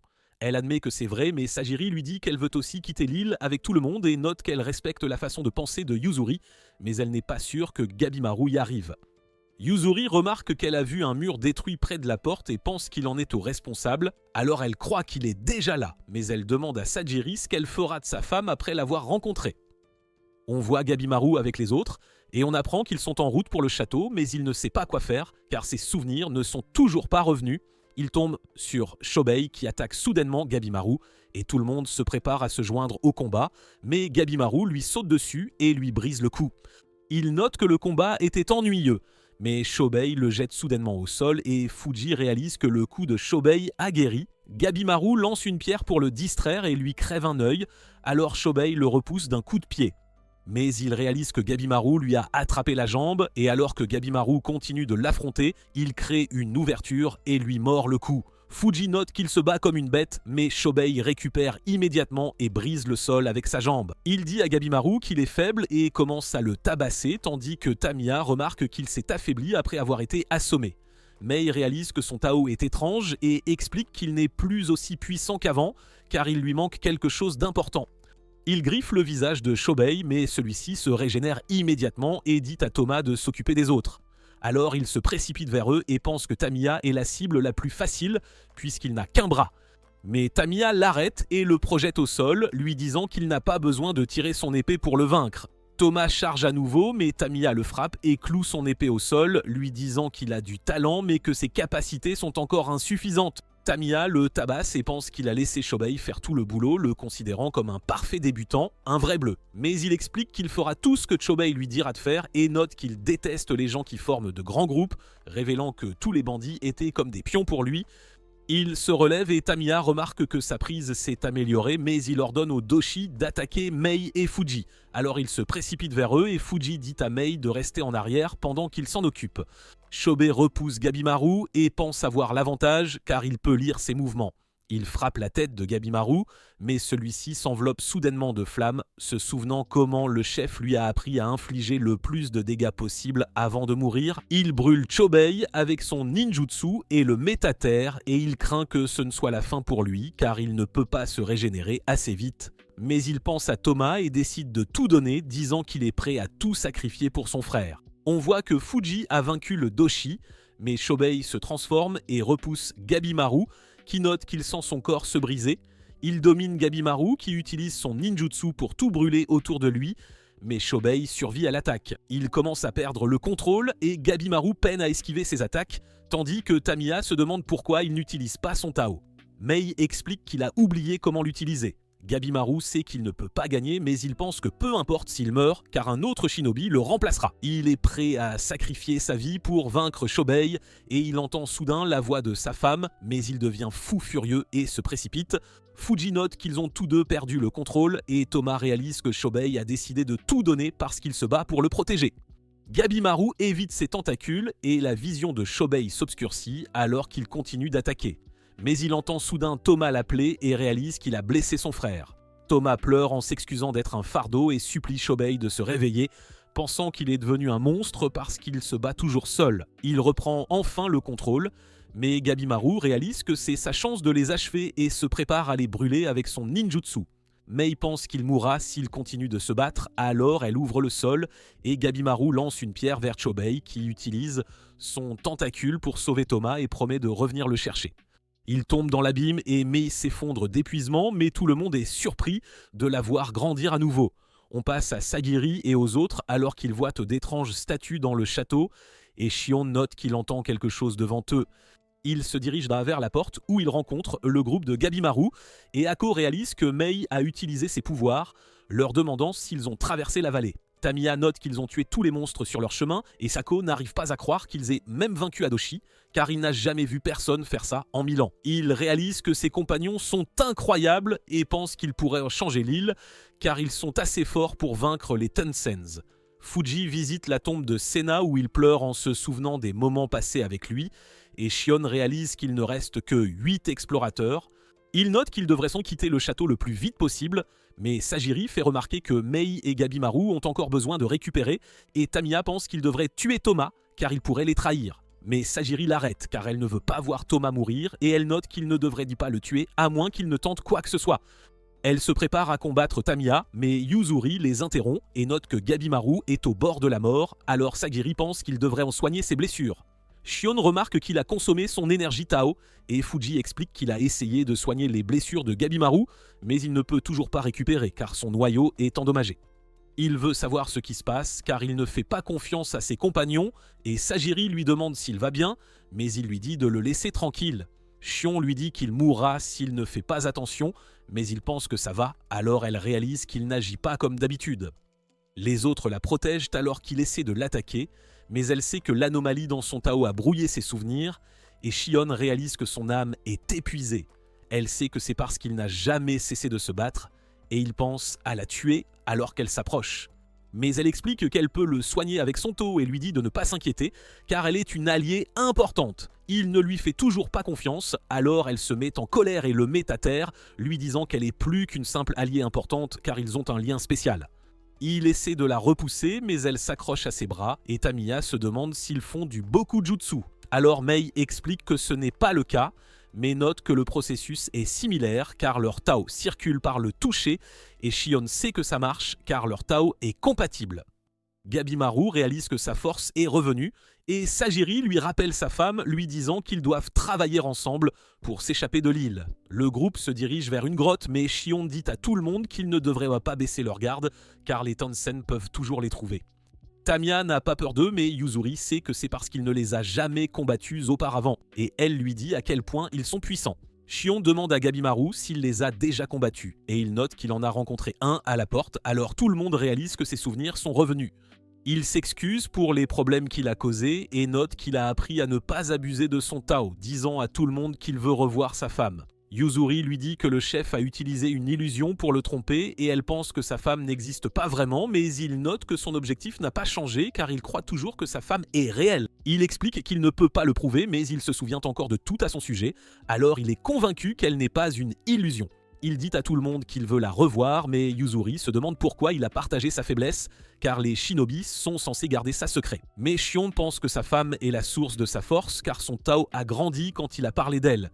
Shobei s'écrase au sol et réalise qu'il s'est perdu de vue, car il était consumé par le Tao, mais il pense qu'il sera inarrêtable une fois qu'il le maîtrisera. Il voit des monstres dans la zone, alors il les vainc tous et note qu'ils ont un goût exécrable, vraiment pas terrible, mais rien n'apparaît soudainement derrière lui et lui demande s'il est celui qui a tué Mudan. Rien lui détruit le bras, mais il se régénère immédiatement, alors rien le trouve intéressant. Fuji laisse partir le Doshi car il ne veut plus le disséquer et il réalise que Mei n'a toujours pas récupéré. Il réalise qu'elle est une Tensen et note qu'il peut faire quelque chose pour traiter sa fièvre, mais il lui demande de leur parler des Tensens. Yuzuri lui rappelle que son vocabulaire est limité, mais il explique qu'il a l'habitude d'interpréter, donc ça ne devrait pas être un problème. On voit Gabimaru avec les autres et il leur dit de l'attaquer car il a besoin d'aiguiser ses instincts de combat. Alors ils se préparent tous à l'affronter et Tamiya libère Thomas lui disant d'utiliser son épée pour combattre Gabimaru. Il sait qu'il ne peut pas abuser du Tao pendant ses combats, mais il pense qu'il ne peut pas vaincre les Tencent sans lui, alors il doit maîtriser son utilisation. Thomas charge avec son épée alors que Gabimaru réalise qu'il est rapide, mais il esquive facilement ses attaques et le repousse. Tamiya le frappe par derrière, mais il esquive l'attaque et réalise qu'il ne peut pas dominer Tamiya avec sa force brute. Alors il vise son point faible et le repousse d'un coup de pied. Nirugai se précipite et les autres suivent, mais Gabimaru l'attrape et manipule le Tao environnant pour repousser les autres. Elle est étonnée par sa technique, mais il pense toujours qu'il doit l'améliorer, et Shion lui parle des différents types de Tao, lui disant qu'ils peuvent vaincre les Tencent s'il apprend à l'utiliser. Thomas supplie Tamiya de lui apprendre à se battre, mais Tamiya ne lui fait pas confiance, alors il se coupe les cheveux pour prouver sa détermination. Tamiya réalise qu'il est sérieux, alors il décide de lui apprendre à se battre et Thomas est déterminé à devenir plus fort pour pouvoir sauver son frère. On revient à Shobei alors que Rien réalise que son Tao déformé s'est mélangé à quelque chose sur l'île, c'est pourquoi les fleurs ne l'ont pas mangé. Rien lance des boules d'énergie mais Shobei parvient à les esquiver et il sait qu'il ne peut pas vaincre Rien à moins de tout donner. Alors il transforme son corps et détruit Rien avec ses tentacules. Il pense que le combat est terminé puisque Rien ne s'est pas régénéré, mais les clones de Rien apparaissent soudainement derrière lui et il trouve Shobei intéressant, alors il veut l'emmener au château pour des recherches. Shobei essaie de résister mais réalise qu'il est déjà à sa limite et Rien l'assomme. Il se réveille plus tard attaché à un lit et Rien apparaît devant lui sous forme féminine, notant qu'il veut utiliser Shobei pour ses recherches. Mais il note qu'il veut pratiquer le Bokujutsu avec lui, car il pense que c'est le meilleur moyen de comprendre son Tao. Il lui parle des 5 attributs différents du Tao et demande à Shobei s'il a des requêtes, mais il se libère soudainement et demande à Rien de lui parler de l'île. On revient à Mei alors qu'elle révèle que tout sur l'île a été créé par le premier empereur de la dynastie Qin, Jofuku, qui voulait atteindre l'immortalité. Il a fait ses recherches sur le taoïsme et a appris que toutes les choses sont faites de Tao, alors il a expérimenté sur les créatures de l'île, pensant qu'il pourrait créer un être immortel en unissant le Tao de différentes espèces. Il a créé les Tencent en fusionnant le Tao humain et végétal et ils ont cultivé leur Tao pendant plus de 1000 ans. C'est pourquoi les humains n'ont aucune chance contre eux. Yuzuri se demande pourquoi ils n'ont jamais quitté l'île. Alors Mei explique que c'est parce qu'ils travaillaient sur une concoction spéciale et tout le monde réalise que c'est l'élixir d'immortalité. Mais Fuji explique que c'est encore en développement et note que le Tan est un prototype de leur recherche qui leur permet d'augmenter leur durée de vie en consommant la force vitale d'une autre personne. Fuji note que leur Tao n'est pas autosuffisant, donc ils meurent s'ils en utilisent d'une grande quantité, mais Yuzuri se demande ce qu'ils feront quand ils perfectionneront l'élixir d'immortalité. Mei pense qu'ils exauceront le souhait de Jofuku et nous apprenons qu'il a emmené des enfants et des artisans à la mer mais a disparu par la suite, alors Fuji pense qu'il pourrait encore être sur l'île. Shobei interroge Rien sur les monstres, alors il révèle qu'ils ont tous été créés dans un but précis et note que les Akos ont été créés pour observer comment vivent les immortels, tandis que les monstres existent pour maintenir l'ordre. Il explique que tout a du Tao, donc ils peuvent manipuler les lois naturelles du monde en apprenant à le contrôler. Mais il est plus difficile de manipuler les êtres vivants, c'est pourquoi il veut étudier le Tao de Shobei.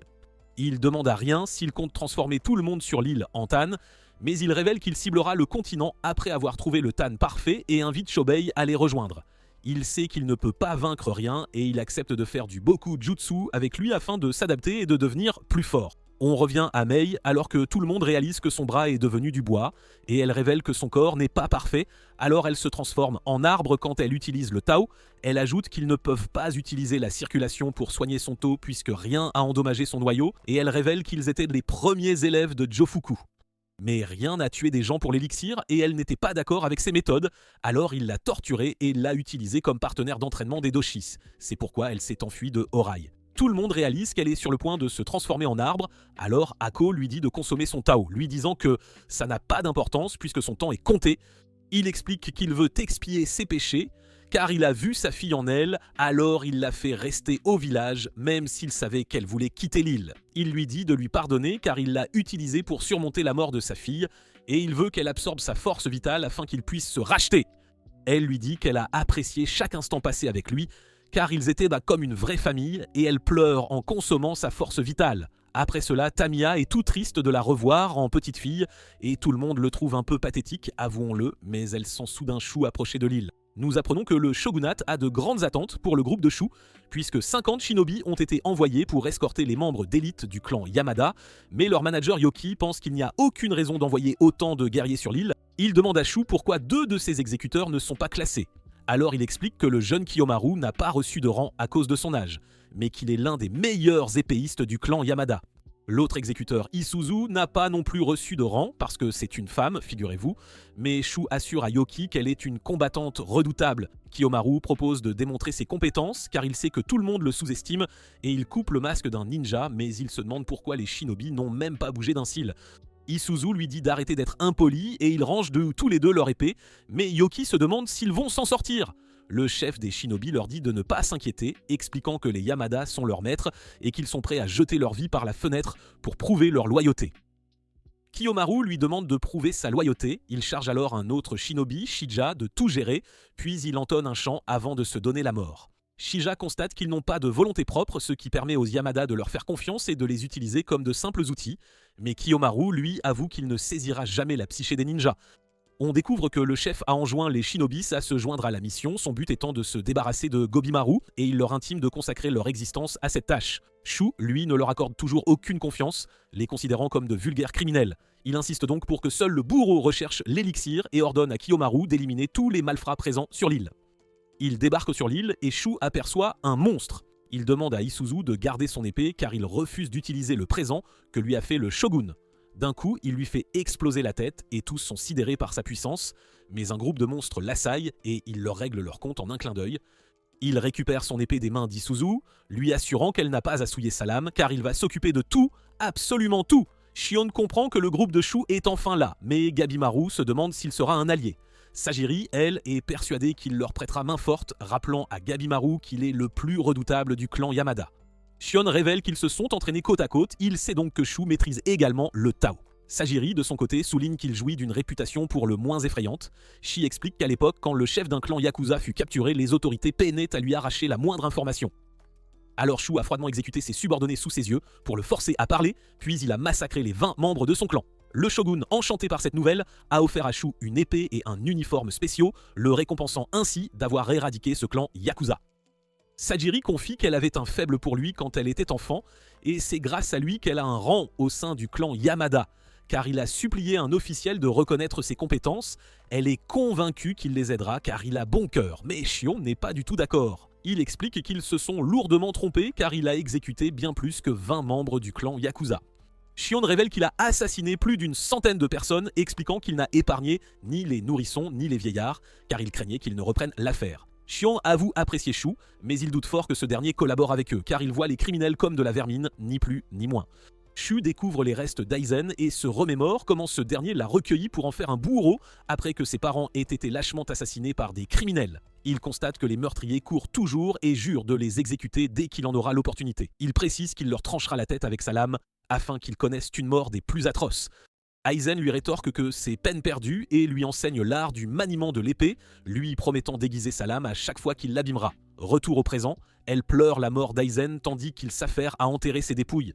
Il récite une prière en sa mémoire. Shija, elle, réalise que ses bourreaux sont de sacrés originaux, mais elle est convaincue de pouvoir les berner pour mener à bien sa mission.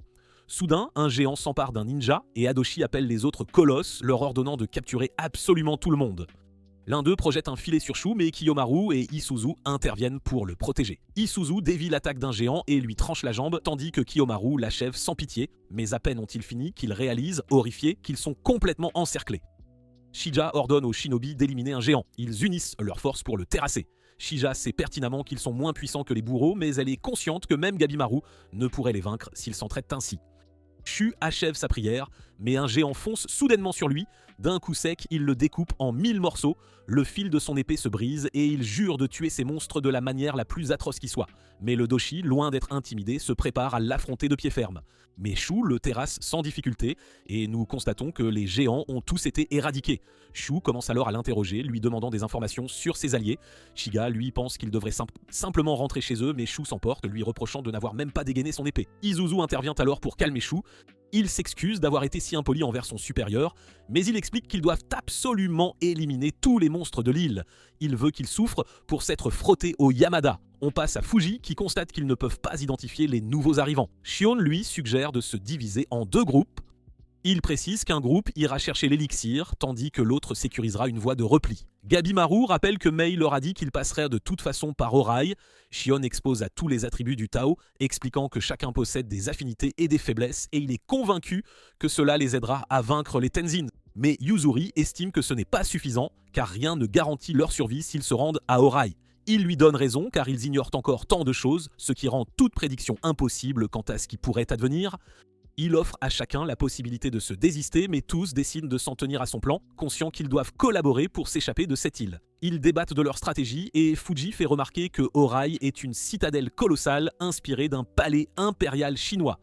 Il explique qu'il est tout à fait possible de quitter l'île, mais que des monstres marins tapis dans les eaux environnantes les empêchent de s'enfuir. Cependant, il leur assure que s'ils parviennent à infiltrer Oraï et à dérober l'élixir, ils pourront utiliser les bateaux près de l'écluse pour s'échapper car les monstres ont été dressés pour ne pas les attaquer. Mais révèle qu'elle sait précisément où dénicher l'élixir. Mais Shion, conscient qu'ils devront traverser le territoire ennemi, demande à Yuzuri et Gabimaru de leur enseigner des techniques de furtivité. Yuzuri montre à tous comment réprimer leur taux, mais explique que l'effet s'estompera s'ils parlent. Elle pense qu'ils peuvent l'utiliser pour se faufiler dans Oraï, puisque cela a marché sur Mudan. Elle intime à chacun de se concentrer, mais elle doit frapper Sajiri et Tamiya car ils n'arrivent pas à calmer leur esprit. Gabimaru explique à tous le fonctionnement du Tao, précisant qu'ils peuvent l'utiliser pour disloquer leurs articulations et même stopper les battements de leur cœur. Il souhaite qu'ils tentent ces exercices. Après ça, Tamiya est complètement exténué par leur entraînement car il ne sait pas du tout comment contrôler le Tao. Il se demande pourquoi Gabimaru, lui, n'a pas eu de mal. Gabimaru explique alors que c'est tout simplement parce qu'il est doué, un vrai prodige. Il pense pouvoir désormais battre Tamiya, ce qui énerve ce dernier qui se prépare à en découdre. Mais Shion les interrompt, rappelant qu'il faut attribuer les groupes. Il révèle à chacun les attributs de leur Tao. Lui et Sagiri possèdent l'attribut bois, tandis que Tamiya et Gabimaru sont du type feu. Shion explique que les attributs s'influencent mutuellement, ils peuvent renforcer le taux d'une autre personne grâce à un processus appelé restauration, mais il est également possible de les affaiblir par l'entrave. Mei informe tout le monde des attributs des Tensins, et Shion insiste sur le fait qu'ils doivent absolument s'en souvenir, car cela leur offrira une réelle chance de survie face à eux. Ils se divisent en 2 groupes. Shion explique que Yuzuri fera partie du groupe de l'élixir, car elle maîtrise parfaitement son Tao. Elle n'est pas du tout ravie d'apprendre ça, car elle préférerait être dans le groupe d'évasion, celui qui sécurisera un bateau sous Orae et ouvrira l'écluse. Tamiya se demande bien pourquoi Mei a choisi de les accompagner, alors qu'elle pourrait très bien quitter l'île sans l'élixir. Gabimaru, lui, sait qu'elle poursuit un autre but, et il lui demande de le révéler à tous. Elle explique qu'elle désire quitter l'île car elle désapprouve les méthodes de Rien. Cependant, elle tient absolument à le revoir pour lui demander pourquoi il a tant changé, lui qui était autrefois si doux et si prévenant avec elle. Elle précise qu'elle quittera l'île une fois qu'elle aura revu Rien. Gabimaru décide de l'aider car il sait que sa vie ne retrouvera jamais son cours normal tant que son vœu ne sera pas exaucé. On aperçoit les Tensins qui achèvent leur rituel, mais Shobei est avec eux et Jufa ne le porte pas du tout dans son cœur. Alors il tente de l'attaquer, mais Shobei remarque qu'il peut désormais anticiper ses mouvements. Rien n'intime à Jufa de ne pas faire de mal à Shobei, car il est son précieux sujet d'expérimentation. Il fait ensuite visiter le palais à Shobei, lui expliquant que sa conception est basée sur les principes du Feng Shui. Shobei réalise qu'il a gagné en puissance puisqu'il a réussi à stopper l'attaque de Jufa. Cependant, il sait que Rien est d'un tout autre calibre et qu'il ne pourra le vaincre que s'il découvre sa faiblesse. Rien emmène Shobei à son laboratoire et lui présente la fleur Banco, conçue pour raffiner d'énormes quantités de tan. Mais Rien n'explique qu'il est ardu de conserver le tan, car les fleurs consomment le taux humain au fil du temps. Il a donc impérativement besoin de l'aide de Shobei pour son expérience. Il lui assure de ne pas s'en faire, car ils n'utiliseront qu'une infime partie de lui et de toute façon cela n'aura aucune importance puisqu'il se régénérera. On aperçoit Gabimaru avec le groupe de l'élixir. Après avoir jeté un œil aux alentours, il donne le signal au groupe d'évasion pour qu'ils mettent son plan à exécution. On a appris que Mei leur a détaillé la configuration de Oraï, ils savent donc où les Tensans s'entraînent. Elle leur a aussi révélé que l'élixir se trouve au palais Ranten, là où est situé le laboratoire de Rien, mais elle explique qu'ils résident dans le palais principal la nuit, ce qui leur permettra de dérober l'élixir tout en évitant les Tensans. Gabimaru intime à chacun de ne pas les affronter coûte que coûte. Touma fait remarquer qu'il fera bien trop sombre pour qu'ils puissent distinguer quoi que ce soit à l'intérieur des structures, mais Shion explique que ce ne sera pas un souci, car le groupe de l'élixir peut voir grâce à son Tao. Ils aperçoivent une structure débordante d'énergie Tao, car c'est là que sont entreposés les cadavres servant à fabriquer le tan. Ils réalisent alors que c'est le palais Ranten. Ils éliminent les gardes et s'infiltrent discrètement dans le palais, mais le Tensenran surgit soudainement devant eux, révélant qu'il les attendait de pied ferme. On apprend que Shobei a détecté le taux de Touma et a prévenu les Tansan que le groupe de Gabimaru était en chemin. Rien n'a donc ordonné à ses acolytes de les capturer. Rien se prépare au combat, révélant que ses amis attendent les autres humains pour collecter leur taux et les offrir en sacrifice à Jofuku. Le groupe d'évasion réalise qu'ils ont été séparés et les autres Tansan se préparent à les affronter. Gabimaru comprend alors que leur plan a lamentablement échoué. Ils passent au plan B et se préparent à combattre les Tansans avec toute leur force, mais Ran leur assure que c'est peine perdue. Il intime à Mei de regagner les Tansans car il ne souhaite absolument pas l'affronter. Il ajoute que l'élixir de vie sera bientôt finalisé, révélant qu'il ne transformera plus les gens en arbres, ce qui est une sacrée bonne nouvelle, avouons-le. Il révèle qu'ils ont achevé leurs recherches grâce à l'aide précieuse de Shobei. Cependant, ils doivent encore rassembler le taux des expéditionnaires pour pouvoir le produire, et c'est précisément la raison pour laquelle Rien a initié le rituel Hakiji Fukusho.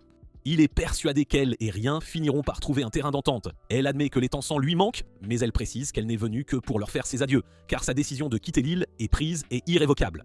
Il se prépare au combat. On apprend alors qu'il est le talon d'Achille de Gabimaru, car son attribut Tao est l'eau. Sajiri réalise qu'ils sont dans de beaux draps, mais Gabimaru lui intime de s'enfuir avec Mei, précisant qu'il fera équipe avec Yuzuri pour terrasser Ran. Il est convaincu qu'elle peut vaincre Ran car son taux de terre est sa faiblesse. Mais Mei réalise soudainement qu'ils ne sont plus du tout dans le palais Ranten. Ran fonce sur Gabimaru qui esquive ses attaques avec une agilité déconcertante. Yuzuri est stupéfaite par leur vitesse. Ran révèle qu'il se trouve dans son palais personnel. Il se demande comment ils ont bien pu atterrir là, car il pensait que l'endroit grouillait d'énergie Tao à cause des cadavres. Il explique avoir créé cette illusion en manipulant le temps des objets inanimés, et il révèle que c'est lui qui a entièrement rénové Orai, ce qui lui permet d'en modifier la configuration à sa guise à tout moment. Il piège le pied de Mei et lui ordonne de ne pas bouger. Mais Gabimaru fonce en avant et Ran est visiblement impressionné par ses mouvements. Il sait que Gabimaru ne peut pas le tuer à cause de son attribut feu, mais Yuzuri surgit soudainement derrière lui, comme par magie.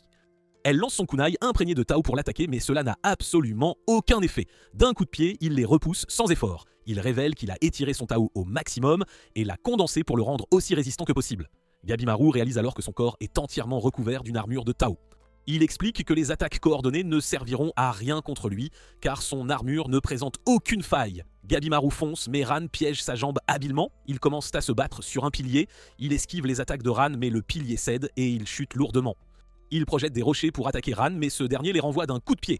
Les projectiles le frappent de plein fouet alors qu'il s'écrase lourdement au sol. Il se relève et assure à tout le monde de ne pas s'en faire car tout se déroule exactement comme prévu. Il dit à Yuzuri qu'il est temps de mettre leur plan à exécution. Il charge de nouveau, mais Ran remarque que son Tao n'a pas évolué. Il pense donc que Gabimaru ne peut absolument pas lui faire de mal. Mais Gabimaru, d'un coup, le projette violemment au loin. Rien se prépare pour le rituel Hakiji Fukusho. On apprend qu'il connaît les noms de Gabimaru et des autres, car Shobei les lui a révélés. Il explique qu'il est disposé à aider les Tansans à condition qu'ils assurent de la sécurité de Touma. Il précise qu'il souhaite le recruter avant le rituel. Rien n'inscrit les noms des expéditionnaires sur ses talismans et il prend connaissance de leur statut, réalisant que Shion possède une maîtrise exceptionnelle du Tao. Rien sait qu'il est sur le point d'affronter Zujin, mais son attribut bois n'est absolument pas efficace contre l'eau de Zujin. Il n'a donc aucun moyen de le tuer. On apprend que Nerugai possède également l'attribut eau, ses attaques pourraient donc blesser Zujin. Mais Rien n'est pas le moins du monde inquiet car il sait qu'elle est faible. Zujin fonce sur eux, mais Rien perçoit soudain une rage d'une puissance inouïe. Il sait que les émotions peuvent grandement influencer le Tao d'un humain. Il se dit donc qu'il ne devrait surtout pas les sous-estimer. Fuji et Tamiya se préparent à affronter Jufa et Taofa. On apprend que l'attribut métal de Fuji est particulièrement efficace contre Taofa. Mais Rien ne s'en fait pas du tout, car il sait que Fuji et Tamiya manquent cruellement d'entraînement avec le Tao. Il est convaincu que l'attribut feu de Jufa les anéantira. On voit que Touma est avec eux, mais il est stupéfait de voir Shobei qui l'invite à rejoindre les Tansins. Rien est absolument certain qu'ils peuvent vaincre les humains, mais il s'inquiète tout de même pour Gabimaru, car il sait à quel point ce dernier est redoutable. On a appris que Gabimaru a expliqué à tous que le Tao est comme un courant qui enveloppe leur corps et que leurs attributs décrivent la direction de ce flux. La restauration soutient le flux, tandis que l'entrave l'arrête. Cependant, les courants des Tansen sont d'une telle puissance que les principes habituels ne s'appliquent pas à eux. Il explique qu'ils peuvent les vaincre en exerçant davantage de Tao, mais aussi en retournant leur propre force contre eux en faisant l'exact opposé. Il souligne qu'affaiblir le Tao empêchera la restauration et l'entrave. Il explique que c'est une application de tout ce qu'il a appris jusqu'à présent, et il confie à tous qu'il a énormément appris en les observant. Retour au présent, Gabimaru synchronise sa respiration avec le Tao de Ran et parvient à dévier ses attaques avec brio. Mais il sait qu'atténuer son Tao le rend vulnérable, il sera donc en grand danger si Ran lui porte un coup direct. Ran est impressionné par ses compétences et lui dit qu'il a un talent inouï ayant maîtrisé le Tao en moins d'une semaine. Mais Gabimaru lui rétorque que ce n'est pas du talent, non. Il révèle qu'il a développé ses compétences par pur désespoir de survivre et il souligne qu'il a appris de tous ceux qui ont sacrifié leur vie. Il ne veut donc pas que Ran ose appeler ça du talent. Sagiri libère Mei et lui dit qu'ils se dirigeront vers le palais Ranten pour chercher l'élixir. Ran se prépare à les intercepter mais Gabimaru le repousse d'un puissant coup de pied. Il sait que c'est leur unique chance de s'emparer de l'élixir, puisque les Tensins sont tous occupés à se battre. Il lui dit donc de foncer. Il se prépare à attaquer Ran de nouveau. Ran pense que Gabimaru compte utiliser son Toho contre lui, alors il affaiblit le sien, mais Yuzuri surgit soudainement et le tranche en deux, net. Il réalise qu'elle a patiemment attendu qu'il retire son armure de Toho. Elle s'apprête à l'achever, mais des fleurs jaillissent soudainement de son corps, et il se métamorphose en sa forme ultime la plus terrifiante. Rien comprend que Ran a décidé de se donner à fond. Il dit à Jofuku que tout est sur le point de s'achever car ils ont enfin finalisé le catalyseur de l'élixir. Il ne leur reste plus qu'à utiliser la force vitale des expéditionnaires pour le faire croître. Ran fracasse le sol et assaille Gabimaru et Yuzuri d'un déluge de coups de poing, les projetant violemment au loin. Yuzuri est sérieusement blessé. Ran continue de déchaîner sa fureur sur Gabimaru, qui comprend qu'il ne les a pas tués car il compte les transformer en Tan. Il s'approche de Yuzuri, mais Gabimaru lance un rocher pour le distraire. Elle réalise que c'est sa chance de s'échapper, mais au lieu de ça, elle saisit Gabimaru et s'enfuit avec lui. Ran les rattrape, Gabimaru bloque son attaque, mais Ran déclare qu'il en a plus qu'assez de ce petit jeu. Il tranche l'épaule de Gabimaru, lui annonçant qu'il a abandonné l'idée de le transformer en Tan, car il est bien trop coriace à capturer vivant. Shobei invite son frère à le rejoindre, précisant qu'il a conclu un pacte avec le Tensen. Tuma pourra devenir immortel s'il accepte cette offre. Tamiya lui dit de foncer, expliquant que ça ne changera rien car il est de toute façon une petite nature. Tuma commence à marcher vers Shobei. Fuji se demande pourquoi Tamiya l'a laissé partir. Ce dernier explique que cela facilitera le contrôle de la situation puisque Tuma est d'une loyauté sans faille envers son frère. Il rejoint Shobei, mais ils aveuglent soudainement le Tensen. Jufa tente de riposter, mais Tuma le transperce en pleine poitrine, tandis que Shobei décapite Jufa. Il dit à Tuma que ses mouvements se sont grandement améliorés et remercie les autres de s'être si bien occupés de lui, mais Jufa se relève, prêt à affronter Fuji et Tamiya. Jufa ne peut pardonner aux frères de les avoir trahis, mais ces derniers lui rétorquent qu'ils sont des bandits et qu'ils emploient donc des méthodes sournoises pour obtenir ce qu'ils désirent. Il se prépare à les affronter. Ici fonce sur lui, tandis qu'il se remémore comment il les avait repoussés lors de leur précédente confrontation. Il est persuadé que rien n'a changé et utilise donc le même mouvement, mais il rate complètement sa cible et peine à bloquer les attaques des frères. Tuma lui tranche la tête, mais Jufa lance un barrage de rafales de Tao. Shobei pousse alors son frère pour le sauver de justesse. Il dit à Tuma qu'ils ont bien failli y passer, mais il le félicite chaleureusement pour ses mouvements, ce qui rend Tuma très heureux. Jufa se régénère. Les frères continuent de l'attaquer et Jufa réalise que leurs mouvements sont d'une coordination absolument parfaite. Il tire une nouvelle rafale de Tao mais Shobei l'esquive avec agilité. Jufa réalise qu'il l'a détecté, preuve qu'il a maîtrisé le Tao. Il fonce sur Jufa qui constate que les capacités physiques de Shobei se sont également améliorées, mais il estime que ce n'est rien comparé à l'évolution fulgurante de Tuma. On apprend que Tuma a gagné en puissance grâce à son entraînement avec Tamiya. Il tranche le visage de Jufa en deux, le forçant à s'agenouiller devant eux. Shobei fait remarquer que c'est l'exact opposé de ce qui s'est produit lors de leur dernière confrontation, mais Jufa, fou de rage, décide d'oublier le rituel et d'éliminer purement et simplement les frères. Tofa retire sa robe et lance à Fuji et Tamiya de se ramener. Tamiya est complètement ébloui par son corps. Il pense que c'est la femme parfaite et Fuji est tout à fait d'accord avec lui, mais elle fonce soudainement sur eux et projette Tamiya au loin d'un coup de pied fulgurant. Elle lui dit qu'elle a eu des frissons quand il l'a complimenté, mais elle trouve Fuji mignon. Elle l'invite donc à faire du Bochijutsu avec elle avant de le transformer en Tan. Il lui tranche la main et lui assure qu'il n'est absolument pas intéressé. Pendant ce temps, Tamiya se relève, elle se gonfle alors les bras, prête à les affronter. Elle bloque leurs attaques. Ils continuent de la pourchasser, mais ils ne parviennent pas à la toucher, car elle est bien trop rapide pour eux. Tamiya apparaît derrière elle et vise sa tête, mais il manque de peu de frapper Fuji, qui s'écarte vivement et tranche les jambes de Tofa. Tamiya réalise qu'elle est complètement à découvert. Il tente un coup, mais elle utilise son Tao pour les projeter violemment au loin. Fuji pense qu'ils ne peuvent pas la vaincre car il faudrait détruire son noyau avec un Tao d'entrave, or ils ne savent même pas utiliser le Tao correctement. Il réalise que Shion avait bel et bien raison. Il se remémore que durant leur entraînement, Shion leur avait expliqué que le Tao est une force invisible. Ils n'ont donc absolument aucune chance s'ils ne peuvent pas l'apercevoir. Il dégage son énergie Tao, mais il ne la voit toujours pas. Il comprend alors qu'ils sont dans une situation désespérée sans le moindre espoir. On revient au présent. Fuji constate qu'ils ne peuvent pas bloquer les attaques de Tofa car ils ne la sentent pas. Il sait que son attribut mental est sa faiblesse, mais à quoi bon s'il ne maîtrise pas son propre Tao? Il dit à Tamiya qu'ils doivent absolument trouver un plan. Mais il explique qu'il se fiche complètement du Tao, il aime juste les bonnes batailles, point barre. Il charge à nouveau, mais Tofa esquive ses attaques, expliquant que le Tao est crucial car il permet de lire les mouvements de l'adversaire, c'est la base.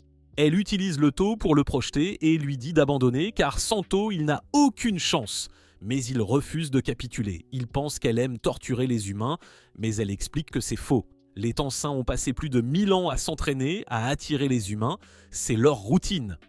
Mais c'est tout ce qu'ils font et leurs vies sont si répétitives qu'elles s'ennuient à mourir de son existence. Elle pense qu'ils n'atteindront jamais l'immortalité parfaite et les autres Tensins le savent déjà.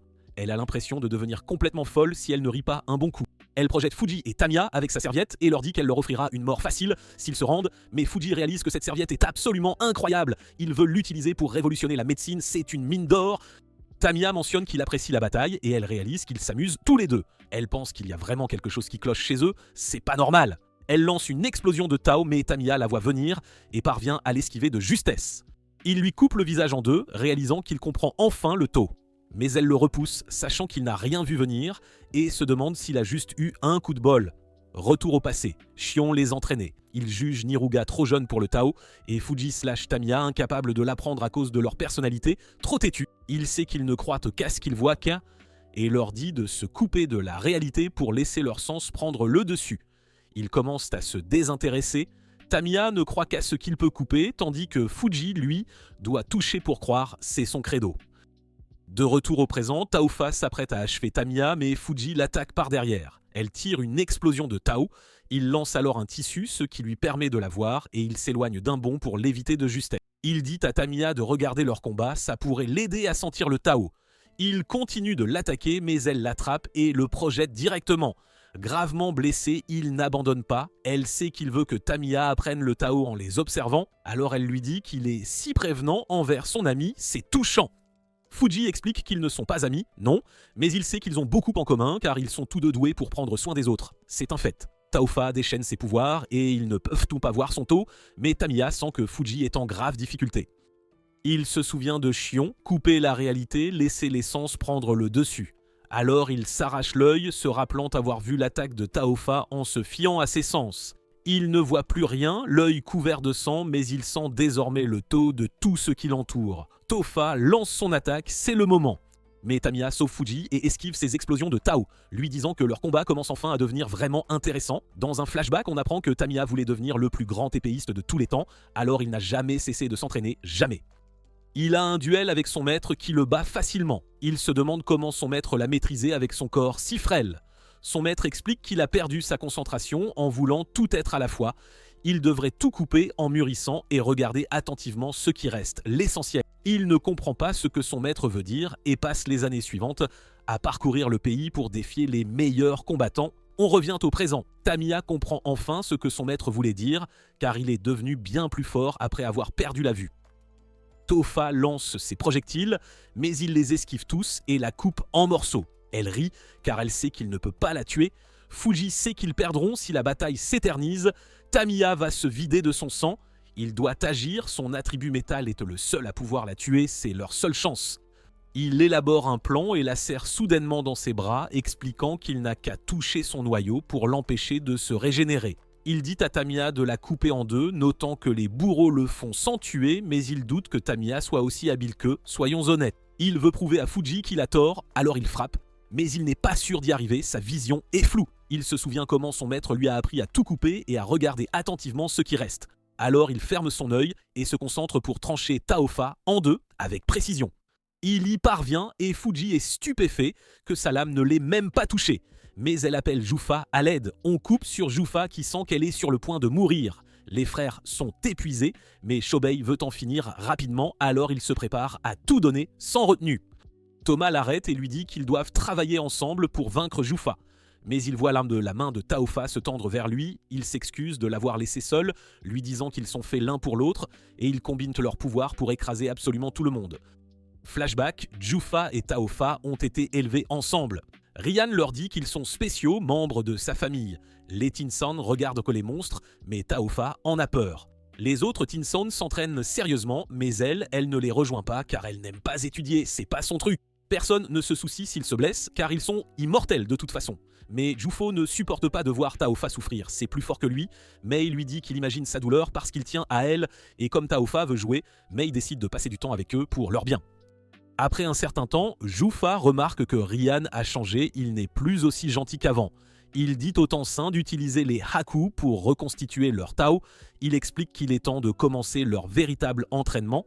En leur donnant leur mission, il touche Jufa et fait mûrir son corps d'un coup. Il lui dit d'étudier le Bachu Jutsu avec Taofa, expliquant que c'est la raison pour laquelle il les a élevés ensemble. Ils doivent donc se concentrer et apprendre l'un de l'autre. Pendant leur entraînement, Taofa explique qu'elle ne veut pas sacrifier les Hakos pour son Tao. Jufa partage son avis, suggérant de manger les fruits régénérateurs de Tour à la place, c'est plus simple. Après plusieurs années, Meng disparaît du château. Jufa ne connaît pas la raison, mais il remarque que personne ne s'en soucie. Il continue de s'entraîner comme si de rien n'était, c'est fou. Il dit à Tafa qu'il sera toujours là pour elle et il continue de s'entraîner pendant des siècles entiers. Mais après que le village Hako tombe en ruine, il demande aux autres combien de temps ils doivent encore s'entraîner. Il explique qu'ils sont sur le point de manquer de ressources car les Hako et les récoltes disparaîtront bientôt. Mais ils lui disent qu'ils peuvent simplement apporter des sources de Tao de l'extérieur, c'est pas un problème. Mudon pense qu'ils devraient utiliser les humains, expliquant qu'ils manqueront de taux et mourront s'ils ne le font pas, car ils ne sont pas vraiment immortels, ils ne pensent pas qu'ils atteindront l'immortalité parfaite, peu importe leurs efforts.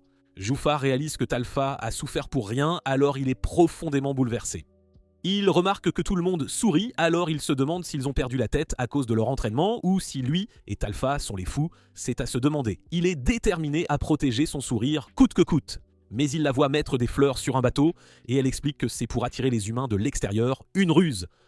Mudan pense que son plan est brillant car les humains qui trouveront le bateau pourraient venir sur l'île pour enquêter. Il lui dit de laisser le courant océanique le porter vers le continent. Jufo n'en revient pas et lui demande si elle est d'accord pour tuer des humains afin de reconstituer leur Tao, mais elle lui dit que c'est parfaitement bien, sans problème.